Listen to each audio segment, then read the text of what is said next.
बूढ़ी भिखारन ने बताया, कौन सा बेटा माँ बाप को घर से निकालता है। दोस्तों, आज के इस कलयुगी दौर में एक ऐसा प्रश्न हम सभी के सामने खड़ा है जिसका उत्तर हर कोई जानना चाहता है। हम आए दिन देखते हैं कि जिन माता पिता ने अपनी पूरी जिंदगी, अपनी पूरी जवानी और अपना एक एक पैसा अपनी औलाद पर न्यौछावर कर दिया, अंत में वही माता पिता दर दर की ठोकरें खाने को मजबूर हो जाते हैं। आखिर ऐसा क्यों होता है? वो कौन सा बेटा होता है जो अपने ही जन्म देने वाले माता पिता को घर से बाहर निकाल देता है? क्या वो बेटा वह है जो बहुत ज्यादा पढ़ लिख गया है और खुद को आधुनिक समझने लगा है, या फिर वो बेटा है जो अनपढ़ रह गया और गरीबी से जूझ रहा है, या फिर वो बेटा है जिसके पास धन दौलत की कोई कमी नहीं है फिर भी उसका दिल छोटा है?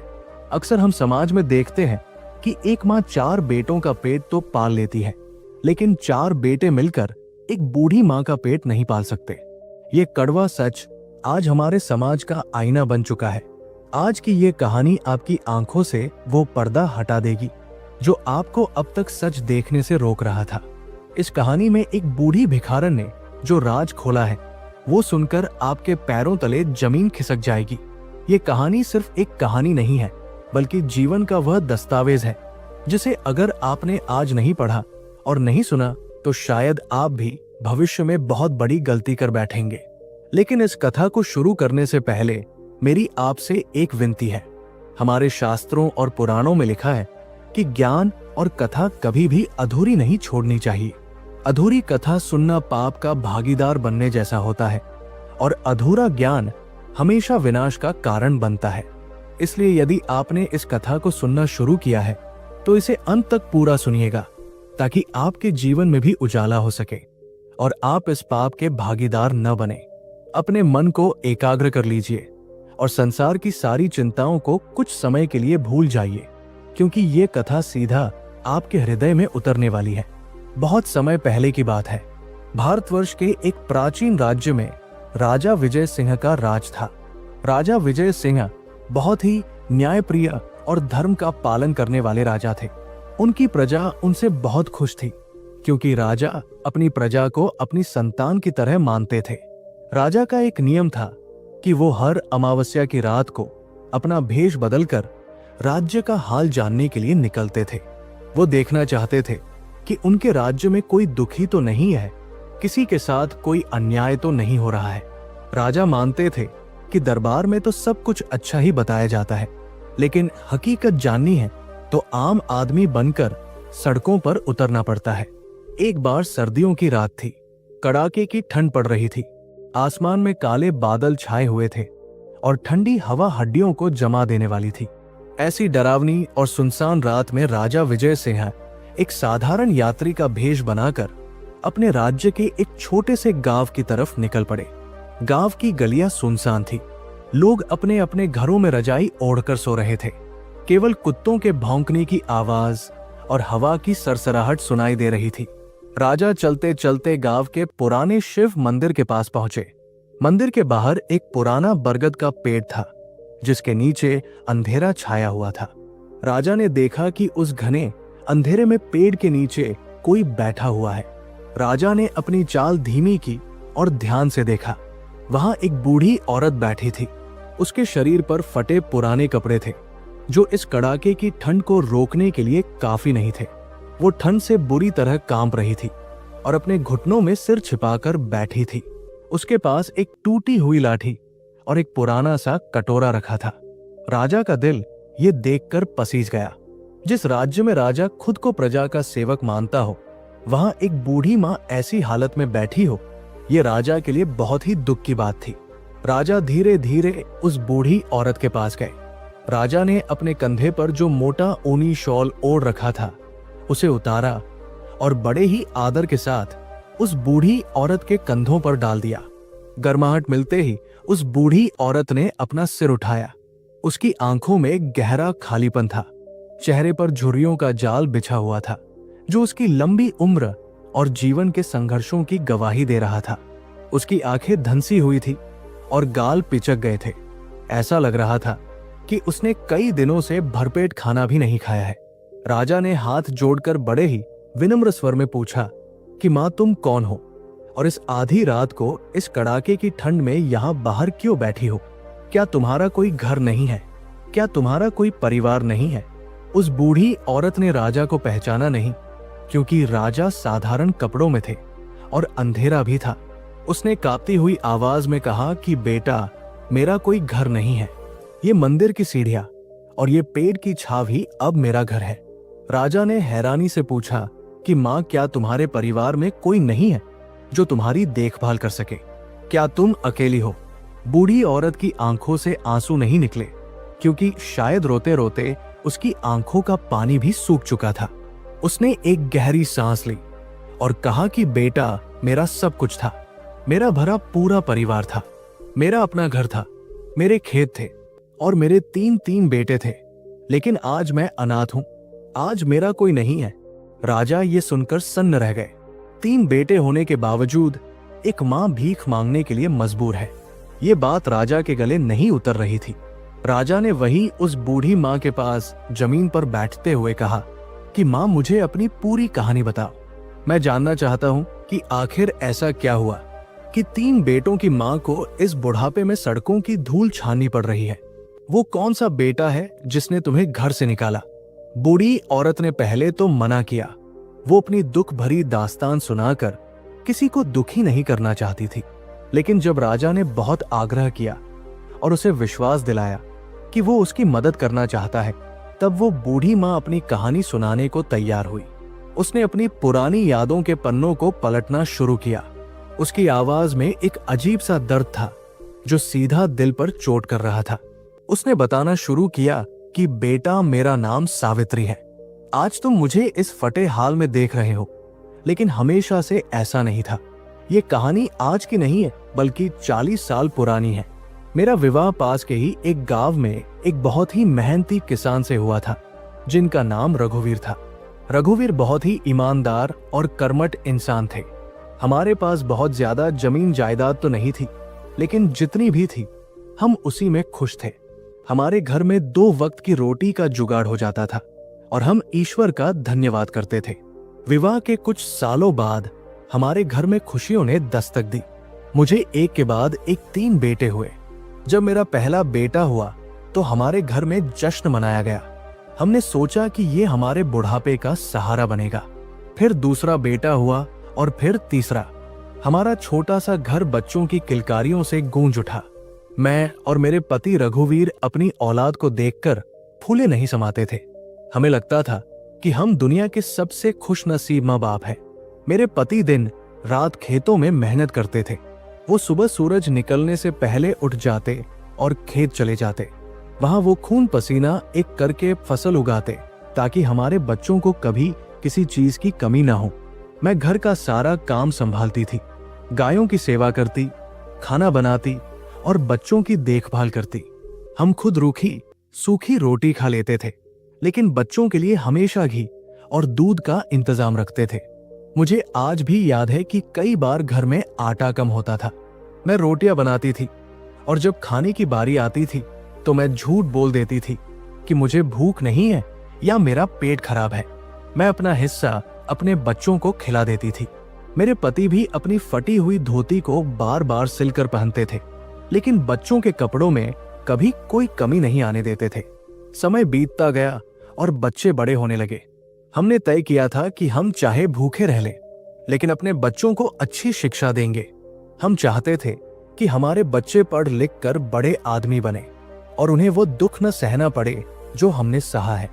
हमने अपने पेट काटकर, अपनी इच्छाओं का गला घोंटकर उन्हें स्कूल भेजा। गांव के स्कूल में जब उन्हें दाखिला दिलाया तो हमें लगा कि हमने अपनी जिंदगी की सबसे बड़ी पूंजी निवेश कर दी है। मेरे तीनों बेटे स्वभाव में एक दूसरे से बिल्कुल अलग थे। बड़ा बेटा, जिसका नाम हमने राम रखा था, वो पढ़ने में बहुत होशियार था। उसका मन हमेशा किताबों में लगा रहता था। वो हमेशा कहता था कि माँ, मैं एक दिन बहुत बड़ा अफसर बनूंगा और तुम्हें शहर लेकर चलूंगा। उसकी बातें सुनकर मेरा सीना गर्व से चौड़ा हो जाता था।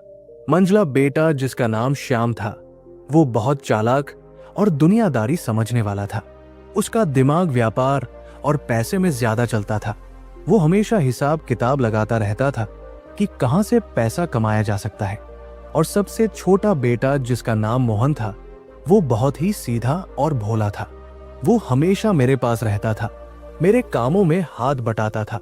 अगर मेरे सिर में दर्द होता तो वो मेरे सिर में तेल लगाता था। मुझे लगता था कि मेरे तीनों बेटे मेरे बुढ़ापे की लाठी बनेंगे। राम अपनी विद्या से हमारा नाम रोशन करेगा, श्याम अपनी बुद्धि से घर में धन लाएगा और मोहन अपनी सेवा से हमें सुख देगा। लेकिन नियति ने हमारे लिए कुछ और ही लिख रखा था। जैसे जैसे बच्चे बड़े हो रहे थे, हमारी आर्थिक स्थिति कमजोर होती जा रही थी। बच्चों की पढ़ाई का खर्च बढ़ रहा था। उनकी फीस, उनकी किताबें, उनके कपड़े, इन सब का खर्च उठाने में हमारे पसीने छूट रहे थे। एक साल हमारे गांव में भयंकर सूखा पड़ा। बारिश की एक बूंद भी नहीं गिरी। खेतों में खड़ी फसल जलकर राख हो गई। किसानों के घरों में मातम छा गया। हमारे घर में भी अनाज का दाना नहीं बचा था। उस समय मेरे बड़े बेटे राम को शहर के एक बड़े कॉलेज में दाखिला लेना था। उसे आगे की पढ़ाई करनी थी। घर में खाने को नहीं था और बेटे की फीस के लिए भारी रकम चाहिए थी। मेरे पति रघुवीर बहुत परेशान हो गए। वो रात भर सो नहीं पाए। वो करवटें बदलते रहे। एक तरफ घर की गरीबी थी और दूसरी तरफ बेटे का भविष्य था। अगली सुबह मेरे पति ने एक बहुत बड़ा फैसला लिया। उन्होंने मुझसे कहा कि सावित्री, खेत तो सूख गए हैं, उनसे कोई आमदनी नहीं होने वाली, लेकिन हम अपने बेटे का साल खराब नहीं होने देंगे। उन्होंने गांव के एक साहूकार से कर्ज लेने का फैसला किया। मुझे डर था कि हम वो कर्ज कैसे चुकाएंगे। साहूकार बहुत बड़ा ब्याज लेता था और उसकी नजर हमेशा गरीबों की जमीन पर रहती थी। लेकिन बेटे के सुनहरे भविष्य के सपने ने हमारी आंखों पर पट्टी बांध दी थी। मेरे पति साहूकार के पास गए और अपनी जमीन के कागज गिरवी रखकर मोटा कर्ज उठा लाए। उस पैसे से हमने राम को शहर भेज दिया। राम शहर चला गया और वहां हॉस्टल में रहकर पढ़ने लगा। इधर गांव में हमारे बुरे दिन शुरू हो गए। कर्ज का ब्याज बढ़ता जा रहा था। मेरे पति अब दुगनी मेहनत करने लगे थे। वो दिन में अपने खेतों में काम करते और रात को दूसरे के खेतों में मजदूरी करते ताकि कर्ज का ब्याज चुका सके। उनका शरीर सूखकर कांटा हो गया था। उनकी आंखों के नीचे काले गड्ढे पड़ गए थे। लेकिन जब भी राम की चिट्ठी आती थी कि वो परीक्षा में अव्वल आया है, तो उनकी सारी थकान दूर हो जाती थी। वो पूरे गांव में वह चिट्ठी दिखाते फिरते थे कि देखो, मेरे बेटे ने मेरा मान बढ़ा दिया। श्याम अब जवान हो गया था। उसने देखा कि पिताजी इतनी मेहनत कर रहे हैं, लेकिन घर की गरीबी दूर नहीं हो रही। उसने पिताजी से कहा कि वो भी शहर जाकर कुछ काम धंधा करना चाहता है ताकि घर में कुछ पैसा आ सके। हमें लगा कि बेटा समझदार हो गया है, घर की जिम्मेदारी उठाना चाहता है। हमने उसे भी आशीर्वाद देकर शहर भेज दिया। अब घर में केवल मैं, मेरे पति और मेरा सबसे छोटा बेटा मोहन रह गए थे। मोहन पढ़ाई में बहुत कमजोर था, इसलिए वो ज्यादा पढ़ नहीं पाया। वो गांव में ही रहकर खेती में अपने पिता का हाथ बंटाने लगा। समय का चक्र चलता रहा। कुछ साल बीत गए। बड़ा बेटा राम पढ़ लिख कर एक बहुत बड़ा सरकारी अफसर बन गया। जिस दिन ये खबर आई कि राम को सरकारी नौकरी मिल गई है और उसे एक बड़ा बंगला और गाड़ी मिली है, उस दिन हमारे पैर जमीन पर नहीं पड़ रहे थे। हमें लगा कि हमारी तपस्या सफल हो गई। हमारे सारे दुख अब खत्म होने वाले हैं। पूरे गांव ने हमें बधाई दी।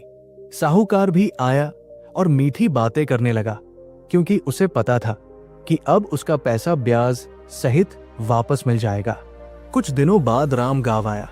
वो बड़ी सी गाड़ी में आया था। उसने सूट बूट पहन रखा था। उसे देखकर पहचानना मुश्किल था कि ये वही किसान का बेटा है जो कभी नंगे पैर स्कूल जाता था।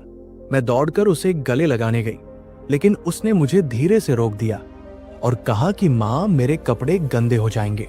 मेरा दिल एक पल के लिए सिहर गया, लेकिन मैंने सोचा कि शायद शहर के तौर तरीके ऐसे ही होते होंगे।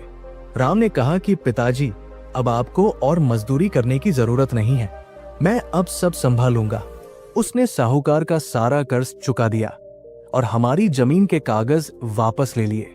ये देखकर मेरी आंखों में खुशी के आंसू आ गए। मुझे लगा कि मेरा बेटा श्रवण कुमार है। उसने हमारा सिर गर्व से ऊंचा कर दिया था। राम ने कहा कि वो शहर में बहुत व्यस्त रहता है, इसलिए बार बार गांव नहीं आ पाएगा। उसने हमें शहर चलने के लिए नहीं कहा।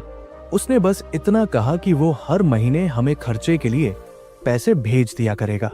मेरे पति थोड़ा उदास हुए क्योंकि वह चाहते थे कि अपने बेटे के साथ उसके बड़े बंगले में रहें, लेकिन उन्होंने सोचा कि शायद बेटे को अभी अपनी नौकरी जमाने में समय लगेगा। राम वापस चला गया। उधर मंझला बेटा श्याम भी शहर में छोटा मोटा व्यापार करने लगा था। उसने भी वही शादी कर ली थी। उसने हमें शादी में बुलाया तो था, लेकिन वहां हमें सबसे पीछे वाली कतार में बैठाया ताकि उसके अमीर दोस्तों को ये ना पता चले कि हम उसके माँ बाप हैं जो गांव के गंवार हैं। हमें वहां बहुत अपमान महसूस हुआ, लेकिन हमने बेटे की खुशी के लिए वो कड़वा घूंट भी पी लिया। श्याम भी अपने परिवार में मस्त हो गया। वो कभी कभार त्योहार पर आता और खाना पूर्ति करके चला जाता। अब हमारे पास केवल मोहन था। मोहन सीधा साधा था। वो दिन भर खेतों में काम करता और शाम को आकर हमारे पैर दबाता। उसकी शादी हमने गांव की ही एक साधारण सी लड़की से कर दी जिसका नाम राधा था। राधा भी बहुत संस्कारी और मेहनती थी। घर में फिर से थोड़ी रौनक आ गई, लेकिन कहते हैं न कि वक्त हमेशा एक जैसा नहीं रहता। मेरे पति का शरीर अब जवाब देने लगा था। जवानी की अत्यधिक मेहनत ने उन्हें समय से पहले बूढ़ा कर दिया था। उन्हें खांसी की बीमारी हो गई थी जो ठीक होने का नाम नहीं ले रही थी। डॉक्टर ने कहा कि उन्हें आराम की जरूरत है और अच्छे इलाज की। मोहन के पास इतना पैसा नहीं था कि वो बड़े अस्पताल में इलाज करा सके। उसने राम को चिट्ठी लिखी कि पिताजी बीमार हैं, उन्हें शहर बुला लो और वहां इलाज करा दो। कई दिनों तक कोई जवाब नहीं आया। फिर एक दिन राम का पत्र आया। हम सबने बड़ी उम्मीद से वो पत्र खोला। उसमें लिखा था कि अभी उसे दफ्तर के काम से विदेश जाना है और उसके पास समय नहीं है। उसने कुछ पैसे भेज दिए थे और लिखा था कि गांव में ही किसी वैद्य को दिखा दो। उस खत को पढ़कर मेरे पति की आंखों में जो उम्मीद की चमक थी वो बुझ गई। वो समझ गए कि जिस बेटे के लिए उन्होंने अपनी जिंदगी होम कर दी, उसके पास आज उनके लिए समय नहीं है। बीमारी बढ़ती गई। मोहन ने अपनी पत्नी के गहने बेचकर पिताजी का इलाज कराने की कोशिश की, लेकिन वो उन्हें बचा नहीं सका। एक काली रात को मेरे पति मुझे और इस दुनिया को छोड़कर चले गए। मेरे सिर से छत छिन गई। मैं अकेली रह गई। पति की तैरवी पर मेरे दोनों बड़े बेटे राम और श्याम अपनी पत्नियों और बच्चों के साथ आए। वे अपनी बड़ी बड़ी गाड़ियों में आए थे। गांव वाले उनकी ठाट बाट देखकर हैरान थे, लेकिन किसी ने ये नहीं देखा कि उनके अंदर का इंसान मर चुका था। क्रियाकर्म खत्म होने के बाद एक दिन तीनों बेटे आंगन में बैठे थे। मैं रसोई में उनके लिए चाय बना रही थी। तभी मेरे कानों में उनकी बातचीत की आवाज आई। वे आपस में बंटवारे की बात कर रहे थे। राम कह रहा था कि पिताजी की जो जमीन है उसे बेचकर पैसे आपस में बांट लेते हैं, क्योंकि गांव में खेती करने वाला तो कोई है नहीं। मोहन ने कहा कि भैया अगर जमीन बेच देंगे तो मैं और माँ क्या करेंगे? हम तो इसी जमीन के सहारे जिंदा है। श्याम ने कहा कि अरे मोहन, तुम भी शहर चलो, वहां कोई छोटी मोटी नौकरी कर लेना। जमीन के अच्छे दाम मिल रहे हैं, अभी बेच देना चाहिए। मेरा कलेजा मुंह को आ गया। मेरे पति की चिता की राख अभी ठंडी भी नहीं हुई थी और ये बेटे जमीन बेचने की बात कर रहे थे। मैं बाहर आई और मैंने रोते हुए कहा कि खबरदार, जो किसी ने जमीन बेचने की बात की, ये तुम्हारे पिताजी की निशानी है। जब तक मैं जिंदा हूं ये जमीन नहीं बिकेगी। मेरी बात सुनकर राम की पत्नी ने मुंह बनाते हुए कहा कि माताजी, आप तो भावुक हो रही हैं। व्यावहारिक बात सोचिए, ये जमीन ऐसे ही पड़ी रहेगी तो कोई कब्जा कर लेगा। खैर, उस समय तो वे चुप हो गए, लेकिन मुझे क्या पता था कि ये तो बस एक शुरुआत थी। उस रात के बाद मेरे बेटों ने अपने असली रंग दिखाने शुरू कर दिए। वो फैसला होने वाला था जिसने मेरी जिंदगी को नर्क बना दिया। असली खेल तो अब शुरू होने वाला था। राजा साहब, आप सोच रहे होंगे कि मुझे किस बेटे ने घर से निकाला। क्या वो बड़ा बेटा राम था जो अफसर था, या वो मंझला श्याम था जो व्यापारी था, या फिर वो छोटा मोहन था जो मेरे साथ रहता था? इस सवाल का जवाब इतना सीधा नहीं है जितना दिखता है। उस रात तीनों भाइयों और उनकी पत्नियों के बीच खूब कानाफूसी हुई। अगली सुबह राम मेरे पास आया। उसके हाथ में एक कागज था। उसने कहा कि माँ, पिताजी के जाने के बाद अब घर का मुखिया मैं हूं। सरकारी कागजों में नाम चढ़वाने के लिए तुम्हारे अंगूठे की जरूरत है। मैं अनपढ़ थी, मुझे दुनियादारी की समझ नहीं थी। मुझे अपने बेटे पर अपने भगवान से भी ज्यादा भरोसा था। मैंने सोचा कि मेरा बेटा मेरी भलाई ही चाहेगा। मैंने बिना सोचे समझे उस कागज पर अपना अंगूठा लगा दिया और बस वही मेरी जिंदगी की सबसे बड़ी गलती थी। मुझे नहीं पता था कि वो कागज मेरी मौत का फरमान था। उस कागज पर अंगूठा लगाने के बाद मेरे बेटे राम ने उसे तुरंत अपनी जेब में रख लिया। उसके चेहरे पर एक ऐसी कुटिल मुस्कान थी जिसे मैं उस वक्त तो समझ नहीं पाई, लेकिन आज जब याद करती हूं तो रूह कांप जाती है। वे लोग उसी शाम शहर वापस चले गए। जाते जाते उन्होंने कहा कि मां, हम जल्दी ही तुम्हें लेने आएंगे। मैं बहुत खुश थी। मुझे लगा कि मेरे बेटे मुझे अपने साथ रखने के लिए इतनी जल्दी कर रहे हैं। मैं गांव में सबको गर्व से बताती कि मेरा बेटा मुझे शहर ले जाने वाला है, लेकिन हकीकत तो कुछ और ही थी। करीब 1 महीने बाद गांव में कुछ अनजान लोग आए। वे हमारी जमीन और हमारे पुश्तैनी घर की नाप जोक करने लगे। जब मेरे छोटे बेटे मोहन ने उनसे पूछा कि वे कौन हैं और हमारे खेत में क्या कर रहे हैं, तो उन्होंने जो जवाब दिया उसे सुनकर मोहन के पैरों तले जमीन खिसक गई। उन लोगों ने बताया कि ये जमीन और ये घर अब बिक चुका है। इसे शहर वाले बाबू राम प्रसाद ने बेच दिया है। मोहन भागता हुआ मेरे पास आया। वो बदहवास था। उसकी आंखों में आंसू और गुस्सा दोनों था। उसने चिल्लाकर कहा कि मां, तुमने ये क्या कर दिया? तुमने भैया को किस कागज पर अंगूठा लगाकर दिया था? मैंने घबराते हुए कहा कि बेटा, वो तो घर का मुखिया बनने का कागज था। मोहन ने अपना सिर पीट लिया। वो समझ गया कि उसके बड़े भाई ने अपनी ही मां के भोलेपन का फायदा उठाया है। वो कागज मुखिया बनने का नहीं, बल्कि पूरी जायदाद उसके नाम करने का मुख्तारनामा था। राम ने धोखे से सारी जमीन और घर अपने नाम करवा लिया था और अब उसे बेच भी दिया था। मैं पत्थर की मूरत बनकर बैठी रह गई। जिस बेटे के लिए मैंने अपनी रोटियां त्यागी, जिस बेटे के लिए उसके पिता ने अपनी हड्डियों का पानी कर दिया, उसी बेटे ने आज हमें सड़क पर ला खड़ा किया था। अभी हम इस सदमे से उभरे भी नहीं थे कि अगले दिन राम और श्याम दोनों बड़ी गाड़ियों में गांव आ पहुंचे। उनके साथ पुलिस वाले भी थे। उन्होंने आते ही कहा कि ये घर अब खाली करना पड़ेगा, क्योंकि इसे नए मालिक के हवाले करना है।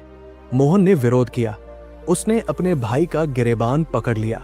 उसने कहा कि तुम ऐसा कैसे कर सकते हो भैया, ये पिताजी की निशानी है, हम कहां जाएंगे? लेकिन राम ने उसे धक्का दे दिया और पुलिस का डर दिखाया। राम ने कहा कि देखो मोहन, अब ये जमीन मेरी है और मैंने इसे बेच दिया है। भलाई इसी में है कि चुपचाप यहां से निकल जाओ, वरना जेल की हवा खानी पड़ेगी। एक ही कोख से जन्मे भाइयों के बीच ये दुश्मनी देखकर मेरा कलेजा फट गया। मैं उनके बीच में आई और रोते हुए राम के सामने हाथ जोड़े। मैंने कहा कि बेटा राम, तू तो मेरा श्रवण कुमार था। तू तो कहता था कि मैं तुझे शहर ले जाऊंगा। आज तू हमें हमारे ही घर से निकाल रहा है। राम ने बड़ी बेरुखी से कहा कि मां, तुम ज्यादा नाटक मत करो। मैं तुम्हें अपने साथ शहर ले जाने ही तो आया हूं। गांव में रहकर क्या करोगी? यहाँ धूल मिट्टी के सिवा और क्या रखा है? और रही बात मोहन की, तो ये जवान है, हाथ पैर सलामत है, कहीं भी मजदूरी करके अपना पेट पाल लेगा। उस दिन मेरे घर का बंटवारा हुआ। नहीं, घर का नहीं, बल्कि एक माँ का बंटवारा हुआ। राम ने कहा कि माँ, देखो हम 3 भाई हैं। मोहन तो खुद भिखारी हो गया है, वो तुम्हें क्या रखेगा? इसलिए मैं और श्याम तुम्हें बारी बारी से रखेंगे। 6 महीने तुम मेरे पास रहना और 6 महीने श्याम के पास। मुझे उस वक्त ऐसा लगा जैसे मैं कोई इंसान नहीं, बल्कि एक वस्तु हूं जिसे इधर से उधर फेंका जा रहा है। लेकिन मेरे पास और कोई चारा नहीं था। मेरा घर बिक चुका था। मोहन बेघर हो गया था। वो रोता रहा, मेरे पैरों से लिपट गया कि मां, मुझे छोड़कर मत जाओ। लेकिन राम जबरदस्ती मुझे अपनी गाड़ी में बैठा कर ले गया। जब मैं गांव छोड़ रही थी तो मेरी नजर उस नीम के पेड़ पर पड़ी जिसे मेरे पति ने लगाया था। मेरी नजर उस तुलसी के चबूतरे पर पड़ी जहां मैं रोज शाम को दिया जलाती थी। सब कुछ पीछे छूट रहा था। गाड़ी धूल उड़ाती हुई शहर की तरफ चल पड़ी।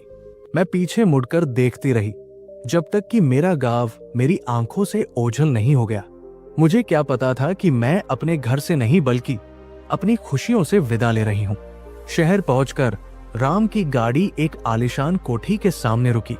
वो घर नहीं, महल जैसा था। बड़ा सा लोहे का गेट, अंदर सुंदर बगीचा और चमचमाती हुई फर्श। राम की पत्नी दरवाजे पर खड़ी थी।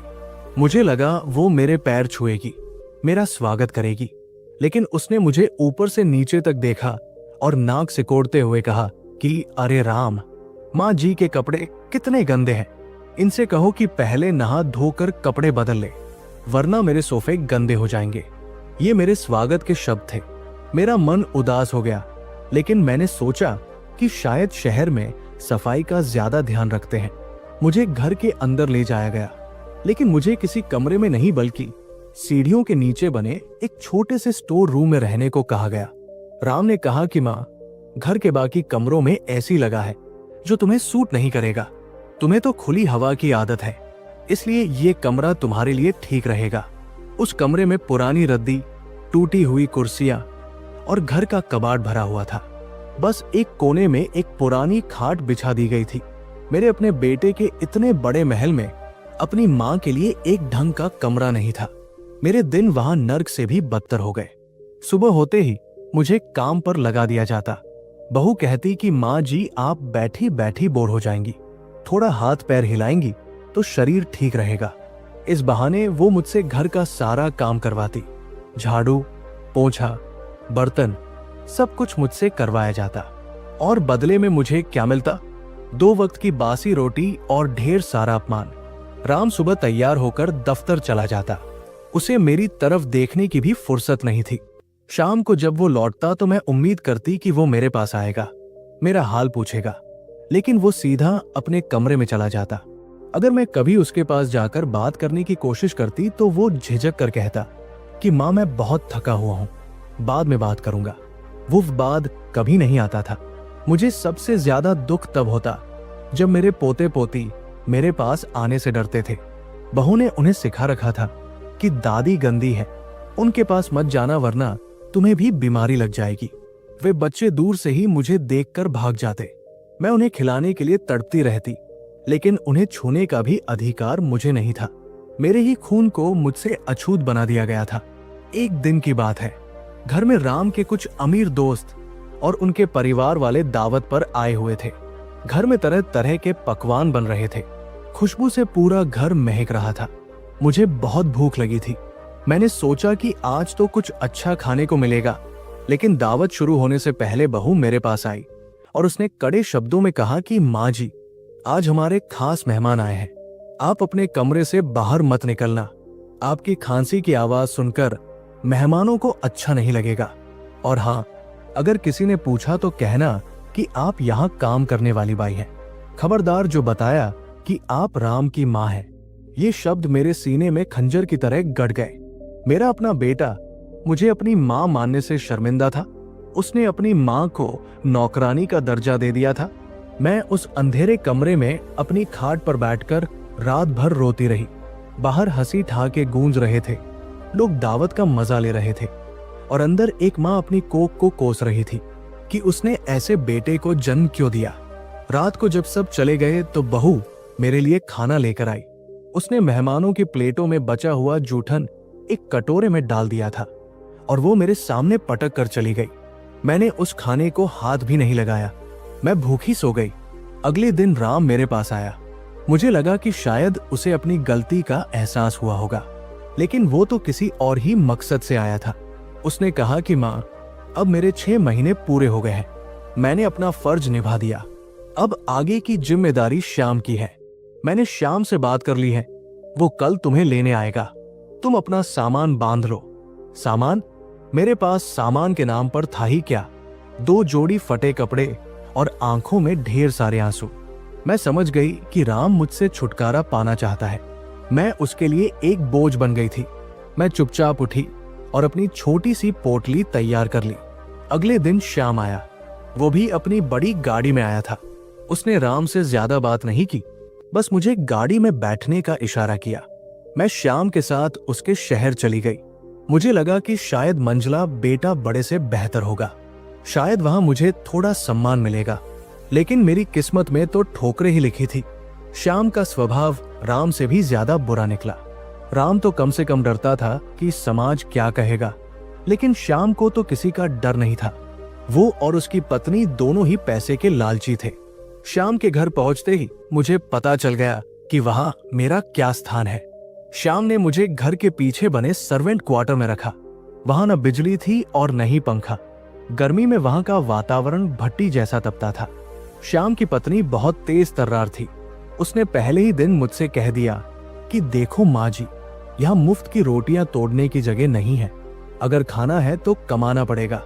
मैंने हैरानी से पूछा कि बेटी, मैं इस बुढ़ापे में क्या कमा सकती हूँ?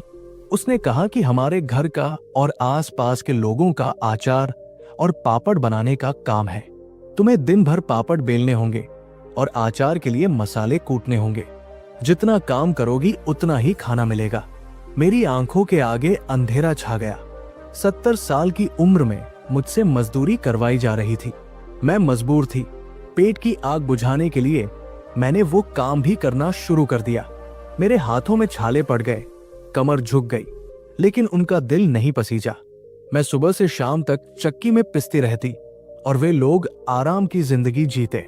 कई बार तो ऐसा होता कि मैं पापड़ बेलते बेलते थक कर सो जाती और शाम को मुझे खाने के नाम पर सिर्फ गालियां मिलती। एक बार की बात है, तेज बुखार ने मुझे जकड़ लिया। मेरा शरीर तप रहा था, मुझसे उठा भी नहीं जा रहा था। उस दिन मैं काम नहीं कर पाई। शाम शाम को घर आया और उसने देखा कि काम पूरा नहीं हुआ है। वो आग बबूला हो गया। वो मेरे पास आया और चिल्लाने लगा कि अगर काम नहीं करना था तो बता देती, मैं किसी और मजदूर को बुला लेता। मुफ्तखोर कही कि बीमारी का बहाना बनाकर लेटी है। उसने बुखार में तड़पती हुई अपनी मां को हाथ पकड़कर बिस्तर से नीचे खींच दिया। मैं जमीन पर गिर पड़ी। मेरी आंखों से आंसू बह रहे थे, लेकिन उसे दया नहीं आई। उसने कहा कि कल से अगर काम पूरा नहीं हुआ तो खाना बंद। उस रात मैं समझ गई कि पैसा इंसान को जानवर बना देता है। मेरे बेटों ने पैसे के लिए अपने जमीर को बेच दिया था। 6 महीने वहां भी नर्क भोगने के बाद श्याम ने कहा कि अब उसका समय पूरा हो गया है। अब मुझे वापस राम के पास जाना होगा, लेकिन राम ने मुझे लेने आने से मना कर दिया। राम और श्याम के बीच फोन पर झगड़ा होने लगा। राम कह रहा था कि माँ को अब मोहन के पास भेजो, हमारी जिम्मेदारी पूरी हो गई। श्याम कह रहा था कि मोहन के पास तो खुद खाने को नहीं है, वो माँ को कैसे रखेगा। आखिरकार उन्होंने एक बीच का रास्ता निकाला।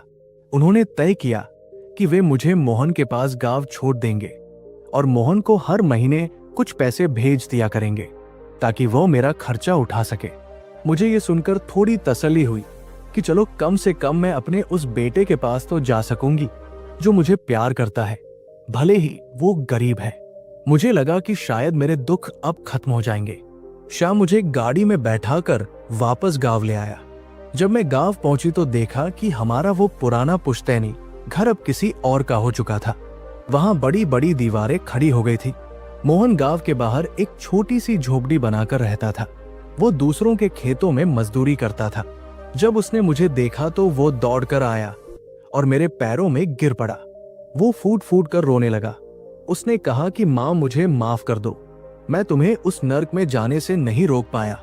मेरे पास तुम्हें रखने के लिए कोई अच्छी जगह नहीं है, लेकिन मेरे पास जो भी सूखी रोटी है मैं उसे तुम्हारे साथ बांट कर खाऊंगा। श्याम ने मोहन के हाथ में कुछ पैसे थमाए और कहा कि ये माँ का खर्चा है, इसे संभाल कर खर्चना, और बिना मुड़कर देखे वहां से चला गया। मैं मोहन की टूटी फूटी झोपड़ी में रहने लगी। वहां सुविधाएं नहीं थी, बिजली नहीं थी, अच्छा बिस्तर नहीं था, लेकिन वहां सुकून था। मोहन और उसकी पत्नी राधा खुद भूखे रह लेते, लेकिन मुझे गर्म रोटी खिलाते। राधा मेरी सेवा करती, मेरे पैर दबाती, मेरे कपड़े धोती। मुझे लगा कि असली सुख महलों में नहीं बल्कि अपनों के प्यार में है। मैं वहां खुश थी। गरीबी थी लेकिन प्यार था। लेकिन विधाता को शायद मेरी ये खुशी भी मंजूर नहीं थी। कुछ महीने तो सब ठीक चला। राम और श्याम हर महीने पैसे भेजते रहे, लेकिन फिर धीरे धीरे पैसे आने बंद हो गए। पहले पैसे देर से आने लगे, फिर कम आने लगे और एक दिन पूरी तरह बंद हो गए। मोहन ने उन्हें कई बार चिट्ठी लिखी, कई बार गांव के फोन से उन्हें फोन करने की कोशिश की, लेकिन उन्होंने कोई जवाब नहीं दिया। मोहन के पास अब कोई साधन नहीं बचा था। गांव में सूखा पड़ने की वजह से मजदूरी भी कम मिल रही थी। हमारे सामने फिर से भूख का संकट आ खड़ा हुआ। एक दिन मोहन बहुत बीमार पड़ गया। उसे शहर के अस्पताल में भर्ती कराने की जरूरत पड़ी। घर में जो थोड़ा बहुत अनाज था वह भी खत्म हो चुका था। राधा रो रही थी। मेरे पास कोई रास्ता नहीं था। मैंने फिर से भीख मांगने का फैसला किया। हाँ, एक माँ अपने बेटे की जान बचाने के लिए अपना स्वाभिमान भी बेचने को तैयार हो गई। मैं गांव के मंदिर के बाहर जाकर बैठ गई और आने जाने वालों के आगे हाथ फैलाने लगी। मुझे भीख मांगते देख गांव वाले हैरान रह गए। वे आपस में बातें करने लगे कि देखो, जिसके बेटे शहर में अफसर और सेठ है, वो माँ आज भीख मांग रही है। ये ताने मेरे कानों में शीशे की तरह चुभते थे, लेकिन मुझे अपने बेटे मोहन को बचाना था। मैंने भीख मांगकर जो थोड़े बहुत पैसे जमा किए, उससे मोहन की दवा दारू हुई। वो धीरे धीरे ठीक होने लगा, लेकिन मेरी हालत दिन ब दिन खराब होती गई। मैं अब पूरी तरह से भिखारी बन चुकी थी। मेरे बड़े बेटों को खबर मिली कि उनकी माँ गांव में भीख मांग रही है। उन्हें मेरी चिंता नहीं थी, बल्कि अपनी इज्जत की चिंता थी। उन्हें लगा कि अगर समाज को पता चला कि उनकी माँ भिखारी है तो उनकी नाक कट जाएगी। एक दिन अचानक एक बड़ी गाड़ी मेरी झोपड़ी के सामने आकर रुकी। उसमें से राम और श्याम दोनों उतरे। उनके चेहरे पर गुस्सा था। उन्होंने आते ही मोहन को गालियां देनी शुरू कर दी। उन्होंने कहा कि तूने हमारी नाक कटवा दी, तू माँ से भीख मंगवा रहा है, हमें दुनिया वाले ताने मार रहे हैं। मोहन ने हाथ जोड़कर कहा कि भैया, आप लोगों ने पैसे भेजने बंद कर दिए थे। मैं क्या करता, मैं बीमार था। माँ ने मेरी जान बचाने के लिए ये कदम उठाया, लेकिन वे सुनने को तैयार नहीं थे। उन्होंने कहा कि माँ अब तेरे साथ नहीं रहेगी, तू इसे रखने के लायक नहीं है, हम माँ को अपने साथ ले जाएंगे। मैं बहुत रोई। मैंने बहुत मिन्नतें की कि मुझे मोहन के पास ही रहने दो, मैं रूखी सूखी खा लूंगी, लेकिन अपने बेटे के पास रहूंगी। लेकिन वे नहीं माने। वे मुझे जबरदस्ती गाड़ी में डालकर ले गए। मुझे लगा कि शायद अब वे सुधर गए होंगे, शायद उन्हें अपनी गलती का एहसास हो गया होगा। लेकिन मैं गलत थी, बहुत गलत। इस बार वे मुझे अपने घर नहीं ले गए। गाड़ी शहर के बाहर एक सुनसान इलाके में जाकर रुकी। वहां एक पुराना सा आश्रम था। वो एक वृद्धाश्रम था। मेरे बेटों ने मुझे वहां छोड़ दिया। उन्होंने उस आश्रम के मैनेजर से कहा कि इस बुढ़िया को यहाँ रखो, इसका जो भी खर्चा होगा हम दे देंगे, बस ये यहाँ से बाहर नहीं निकलनी चाहिए और किसी से ये नहीं कहनी चाहिए कि ये किसकी माँ है। जब वे मुझे वहां छोड़कर जा रहे थे तो मैंने उनकी गाड़ी के पीछे भागने की कोशिश की। मैं चिल्लाई कि बेटा, मुझे यहाँ अनाथों की तरह मत छोड़ो, मैंने तुम्हें अपनी छाती का दूध पिलाया है, मुझे इस उम्र में बेसहारा मत करो। लेकिन उनकी गाड़ी धूल उड़ाती हुई निकल गई और मैं उस लोहे के गेट के पीछे खड़ी होकर अपनी किस्मत पर रोती रह गई। वृद्धाश्रम में मेरे जैसे बहुत से बूढ़े माँ बाप थे। सबकी कहानी कमोबेश एक जैसी ही थी। सबने अपनी औलाद के लिए अपना सब कुछ लुटा दिया था और बदले में उन्हें ये वनवास मिला था। मैं वहां दिन गिनती रहती थी कि शायद कभी मेरे बेटे मुझे लेने आएंगे, शायद कभी किसी त्योहार पर उन्हें मेरी याद आएगी। लेकिन साल बीतते गए, कोई नहीं आया, न राम न श्याम। मोहन आना चाहता था, लेकिन उसके पास इतना किराया नहीं था कि वो शहर आ सके। धीरे धीरे वृद्धाश्रम वालों ने भी मुझे तंग करना शुरू कर दिया, क्योंकि मेरे बेटों ने पैसे भेजने बंद कर दिए थे। मैनेजर मुझसे कहता कि अगर तुम्हारे बेटों ने पैसे नहीं भेजे तो हम तुम्हें यहां से निकाल देंगे। मैं रोज ईश्वर से प्रार्थना करती कि मुझे उठा ले। ये जीवन अब बोझ बन गया था। और फिर वो दिन आया जब मैनेजर ने मुझे अपना सामान उठाने को कहा। उसने कहा कि तुम्हारे नाम पर अब एक पैसा नहीं आ रहा है, हम तुम्हें मुफ्त में नहीं पाल सकते। मुझे उस वृद्धाश्रम से भी निकाल दिया गया। अब मेरे पास न गांव था, न घर था, न बेटा था और न ही छत। मैं सड़क पर आ गई। भूख और प्यास से बेहाल मैं भटकती रही और भटकते भटकते मैं इस मंदिर के पास आ पहुंची। तब से यही मेरा ठिकाना है। दिन में मंदिर के बाहर बैठती हूँ। जो कोई दया करके कुछ दे देता है उसे खा लेती हूँ। रात को इसी पेड़ के नीचे ठंड में ठिठुरती हूँ और अपनी मौत का इंतजार करती हूँ। राजा विजय सिंह, ये है मेरी कहानी। यह है एक माँ का सफर जो राजरानी तो नहीं थी, लेकिन अपने घर की रानी जरूर थी और आज एक भिखारन बन गई है। आपने पूछा था कि वो कौन सा बेटा है जो माँ बाप को घर से निकालता है, तो सुनिए, वो बेटा कोई और नहीं बल्कि वो मतलबी बेटा है जिसे सिर्फ अपनी सुख सुविधाओं से प्यार है। वो शिक्षित बेटा है जिसके पास डिग्री तो है लेकिन संस्कार नहीं है। वो अमीर बेटा है जिसके पास दौलत तो है लेकिन दिल नहीं है। सावित्री की कहानी सुनकर राजा विजय सिंह की आंखों से आंसुओं की धारा बह निकली। वो अवाक रह गए, उनका गला रंध गया। उन्होंने कभी सोचा भी नहीं था कि उनकी प्रजा में एक मां के साथ इतना घोर अन्याय हो सकता है। राजा ने अपनी आंखों के आंसू पोंछे और सावित्री के दोनों हाथ अपने हाथों में थाम लिए। राजा के मन में अब एक भयंकर क्रोध उबल रहा था। वो क्रोध उन कपूत बेटों के लिए था जिन्होंने मानवता की सारी हदें पार कर दी थी। राजा ने मन ही मन एक कठोर फैसला लिया। उन्होंने सावित्री से कहा कि मां, तुम्हारे आंसू अब और नहीं बहेंगे। आज से तुम अनाथ नहीं हो। आज से ये पूरा राज्य तुम्हारा बेटा है और जिन्होंने तुम्हें ये दुख दिया है उन्हें ऐसा सबक मिलेगा कि उनकी आने वाली 7 पुश्तें याद रखेंगी। राजा ने कहा कि मां, अब जो मैं करने जा रहा हूं उसे ध्यान से देखना। तुम्हारे उन बेटों को उनकी असली जगह दिखाने का वक्त आ गया है। राजा विजय सिंह ने तुरंत वहां से अपने महल की ओर प्रस्थान किया, लेकिन जाने से पहले उन्होंने सावित्री को अपना कीमती दुशाला उठाया और पास ही के एक सिपाही को आदेश दिया जो सादे कपड़ों में राजा की सुरक्षा में दूर खड़ा था कि इस मां को सुरक्षित महल के अतिथि गृह में पहुंचाया जाए। अगली सुबह राज्य में एक अजीब सी हलचल थी। राजा ने एक विशेष दरबार बुलाया था, लेकिन ये दरबार कोई आम दरबार नहीं था। राजा ने ढिंढोरा पिटवा दिया था कि राज्य के सभी बुजुर्ग माता पिता इस दरबार में आए और साथ ही राजा ने एक विशेष फरमान जारी किया था। उस फरमान में 3 नाम लिखे थे, राम, श्याम और मोहन। राजा के सिपाहियों को सख्त आदेश था कि इन तीनों को, चाहे वे जहां भी हों, जिस हाल में भी हों, तुरंत दरबार में हाजिर किया जाए। उधर शहर में राम अपने आलीशान दफ्तर में बैठा था और श्याम अपनी दुकान पर। उन्हें जरा भी अंदाजा नहीं था कि उनकी किस्मत का फैसला हो चुका है। जब राजा के सिपाही नंगी तलवारें लेकर उनके सामने पहुंचे तो उनके पसीने छूट गए। उन्हें लगा कि शायद कोई गलती हो गई है। उन्होंने सिपाहियों पर रौब झाड़ने की कोशिश की कि हम बड़े आदमी हैं, लेकिन सिपाहियों ने उनकी एक न सुनी। उन्हें रस्सियों से बांध दिया गया, ठीक वैसे ही जैसे अपराधियों को बांधा जाता है। उन्हें घसीटते हुए रथ के पीछे बांधकर राजधानी की ओर ले जाया गया। मोहन को भी गांव से बुलाया गया, लेकिन उसे रस्सियों में नहीं बल्कि ससम्मान घोड़े पर बैठा कर लाया गया।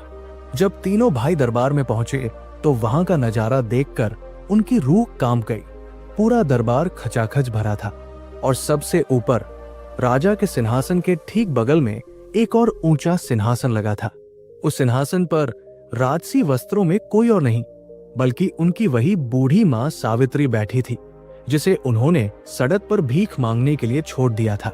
राजा विजय सिंह ने अपनी गंभीर और भारी आवाज में दरबार को संबोधित किया। उनका स्वर इतना तेज था कि दरबार की दीवारें गूंज उठीं। उन्होंने कहा कि आज इस दरबार में एक बहुत बड़ा न्याय होने वाला है। आज फैसला होगा कि भगवान बड़ा है या मां। आज फैसला होगा कि औलाद का असली धर्म क्या है। राजा ने राम और श्याम की तरफ उंगली उठाते हुए पूछा कि क्या तुम इस देवी को पहचानते हो? राम और श्याम थर थर कांप रहे थे।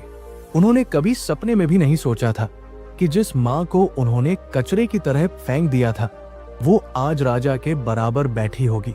उनका गला सूख गया, मुंह से आवाज नहीं निकल रही थी। राजा ने फिर गर्जना की, जवाब दो, क्या ये तुम्हारी मां है? तब जाकर उन्होंने कांपते हुए सिर हिलाया। राजा ने कहा कि तुमने सिर्फ एक मां का अपमान नहीं किया है, तुमने साक्षात ईश्वर का अपमान किया है। मेरे राज्य में चोरी की सजा हाथ काटना है, हत्या की सजा मृत्युदंड है, लेकिन माता पिता को जीवित मार देने की सजा क्या होनी चाहिए? राजा ने अपनी तलवार म्यान से निकाल ली। तलवार की चमक से पूरा दरबार रोशन हो गया। राजा ने कहा कि आज मैं एक नया कानून बनाऊंगा, एक ऐसा कानून जो इतिहास में दर्ज होगा। लेकिन सजा सुनाने से पहले राजा ने सावित्री की तरफ देखा और कहा कि मां, ये तुम्हारे अपराधी हैं। तुम जो सजा कहोगी वही इन्हें दी जाएगी। अगर तुम कहो तो अभी इनके सिर धड़ से अलग कर दिए जाएं। पूरा दरबार सन्न रह गया। सबकी सांसें थम गई। राम और श्याम अपनी मां के चरणों में गिर पड़े। वे गिड़गिड़ाने लगे, मां हमें माफ कर दो, हमसे गलती हो गई, हमें बचा लो। अब सबकी नजरें सावित्री पर थी। एक तरफ राजा की नंगी तलवार थी और दूसरी तरफ उसके कोक के जाए कपूत। एक भिखारन से राजमाता जैसी बनी सावित्री ने धीरे से अपनी आंखें उठाई। उसकी आंखों में अब आंसू नहीं थे, बल्कि एक अजीब सी आग थी। उसने अपने बेटों को देखा, फिर राजा को देखा, और फिर उसने जो कहा उसने वहां मौजूद हर इंसान को हिला कर रख दिया। सावित्री ने एक गहरी सांस ली और उसकी आवाज में एक ऐसा दर्द उभरा जिसने पत्थरों को भी पिघला दिया। उसने कहा कि महाराज, एक मां कभी अपने बच्चों की हत्यारन नहीं हो सकती। जिस कोख ने 9 महीने तक इन्हें अपने खून से सींचा है, वो कोख इनकी मौत का तमाशा कैसे देख सकती है? अगर मैं इनके प्राण ले लूं तो मुझमें और इनमें क्या फर्क रह जाएगा? इन्होंने अपना धर्म भुला दिया है, लेकिन मैं अपना धर्म कैसे भूल जाऊं? महाराज, मैं इन्हें जीवन दान देती हूं। मैं नहीं चाहती कि इनका रक्त इस पवित्र भूमि पर गिरे। पूरे दरबार में एक राहत की लहर दौड़ गई। लोगों ने सावित्री की जय जयकार करनी शुरू कर दी। लोग कहने लगे कि धन्य है वो मां जो अपमान का विष पीकर भी ममता का अमृत बरसा रही है। लेकिन सावित्री की बात अभी पूरी नहीं हुई थी। उसने हाथ उठाकर सबको शांत रहने का इशारा किया। उसकी आंखों में अब ममता की जगह एक कठोर निर्णय था। उसने अपने बेटों की ओर देखा जो अभी भी जमीन पर नाक रगड़ रहे थे। सावित्री ने कठोर स्वर में कहा कि मैं इन्हें जीवन दान तो देती हूं, लेकिन आज से मैं इन दोनों को अपना बेटा मानने से इनकार करती हूं। इन्होंने जीते जी मुझे मारा है, मुझे घर से निकाला है, मेरा और मेरे पति की आत्मा का अपमान किया है। इसलिए आज से इनका और मेरा मां बेटे का रिश्ता समाप्त होता है। ये अब मेरे लिए वैसे ही है जैसे कोई अनजान राहगीर होता है। और रही बात सजा की, तो सबसे बड़ी सजा यही है कि ये अपनी बाकी की जिंदगी उस बोझ के साथ जिए जो इन्होंने अपने पापों से कमाया है। राजा विजय सिंह ने सावित्री की बात सुनी और सिंहासन से खड़े हो गए। राजा का चेहरा तमतमाया हुआ था। उन्होंने कहा कि मां, तुम्हारा हृदय विशाल है, तुमने इन्हें माफ कर दिया, लेकिन राजधर्म इन्हें माफ नहीं कर सकता। अगर आज मैंने इन्हें बिना सजा दिए छोड़ दिया तो कल इस राज्य का हर बेटा अपने माँ बाप को घर से निकालने लगेगा। समाज में अराजकता फैल जाएगी। इसलिए मैं राजा विजय सिंह इस न्याय के सिंहासन पर बैठकर ये फैसला सुनाता हूं।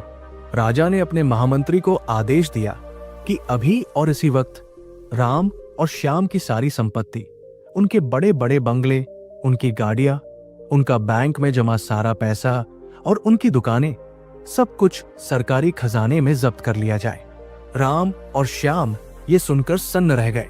जिस धन दौलत के लिए उन्होंने अपनी मां को ठुकराया था, वो एक ही पल में उनसे छिन गया था। राजा ने आगे कहा कि आज से इनका उस दौलत पर कोई अधिकार नहीं होगा। वो सारी संपत्ति बेचकर उसका पैसा राज्य के वृद्धाश्रमों में दान कर दिया जाएगा, ताकि किसी और मां को सड़क पर भीख न मांगनी पड़े। लेकिन राजा का न्याय अभी खत्म नहीं हुआ था। राजा ने कहा कि इन्होंने अपनी मां को घर से निकालकर सड़क का भिखारी बनाया था। इन्होंने अपनी मां से पापड़ बेलवाए और आचार बनवाए। इन्होंने अपनी मां को उस झुलसती गर्मी में सर्वेंट क्वार्टर में रखा। इसलिए प्रकृति का न्याय कहता है कि इन्हें भी वही जीवन जीना होगा।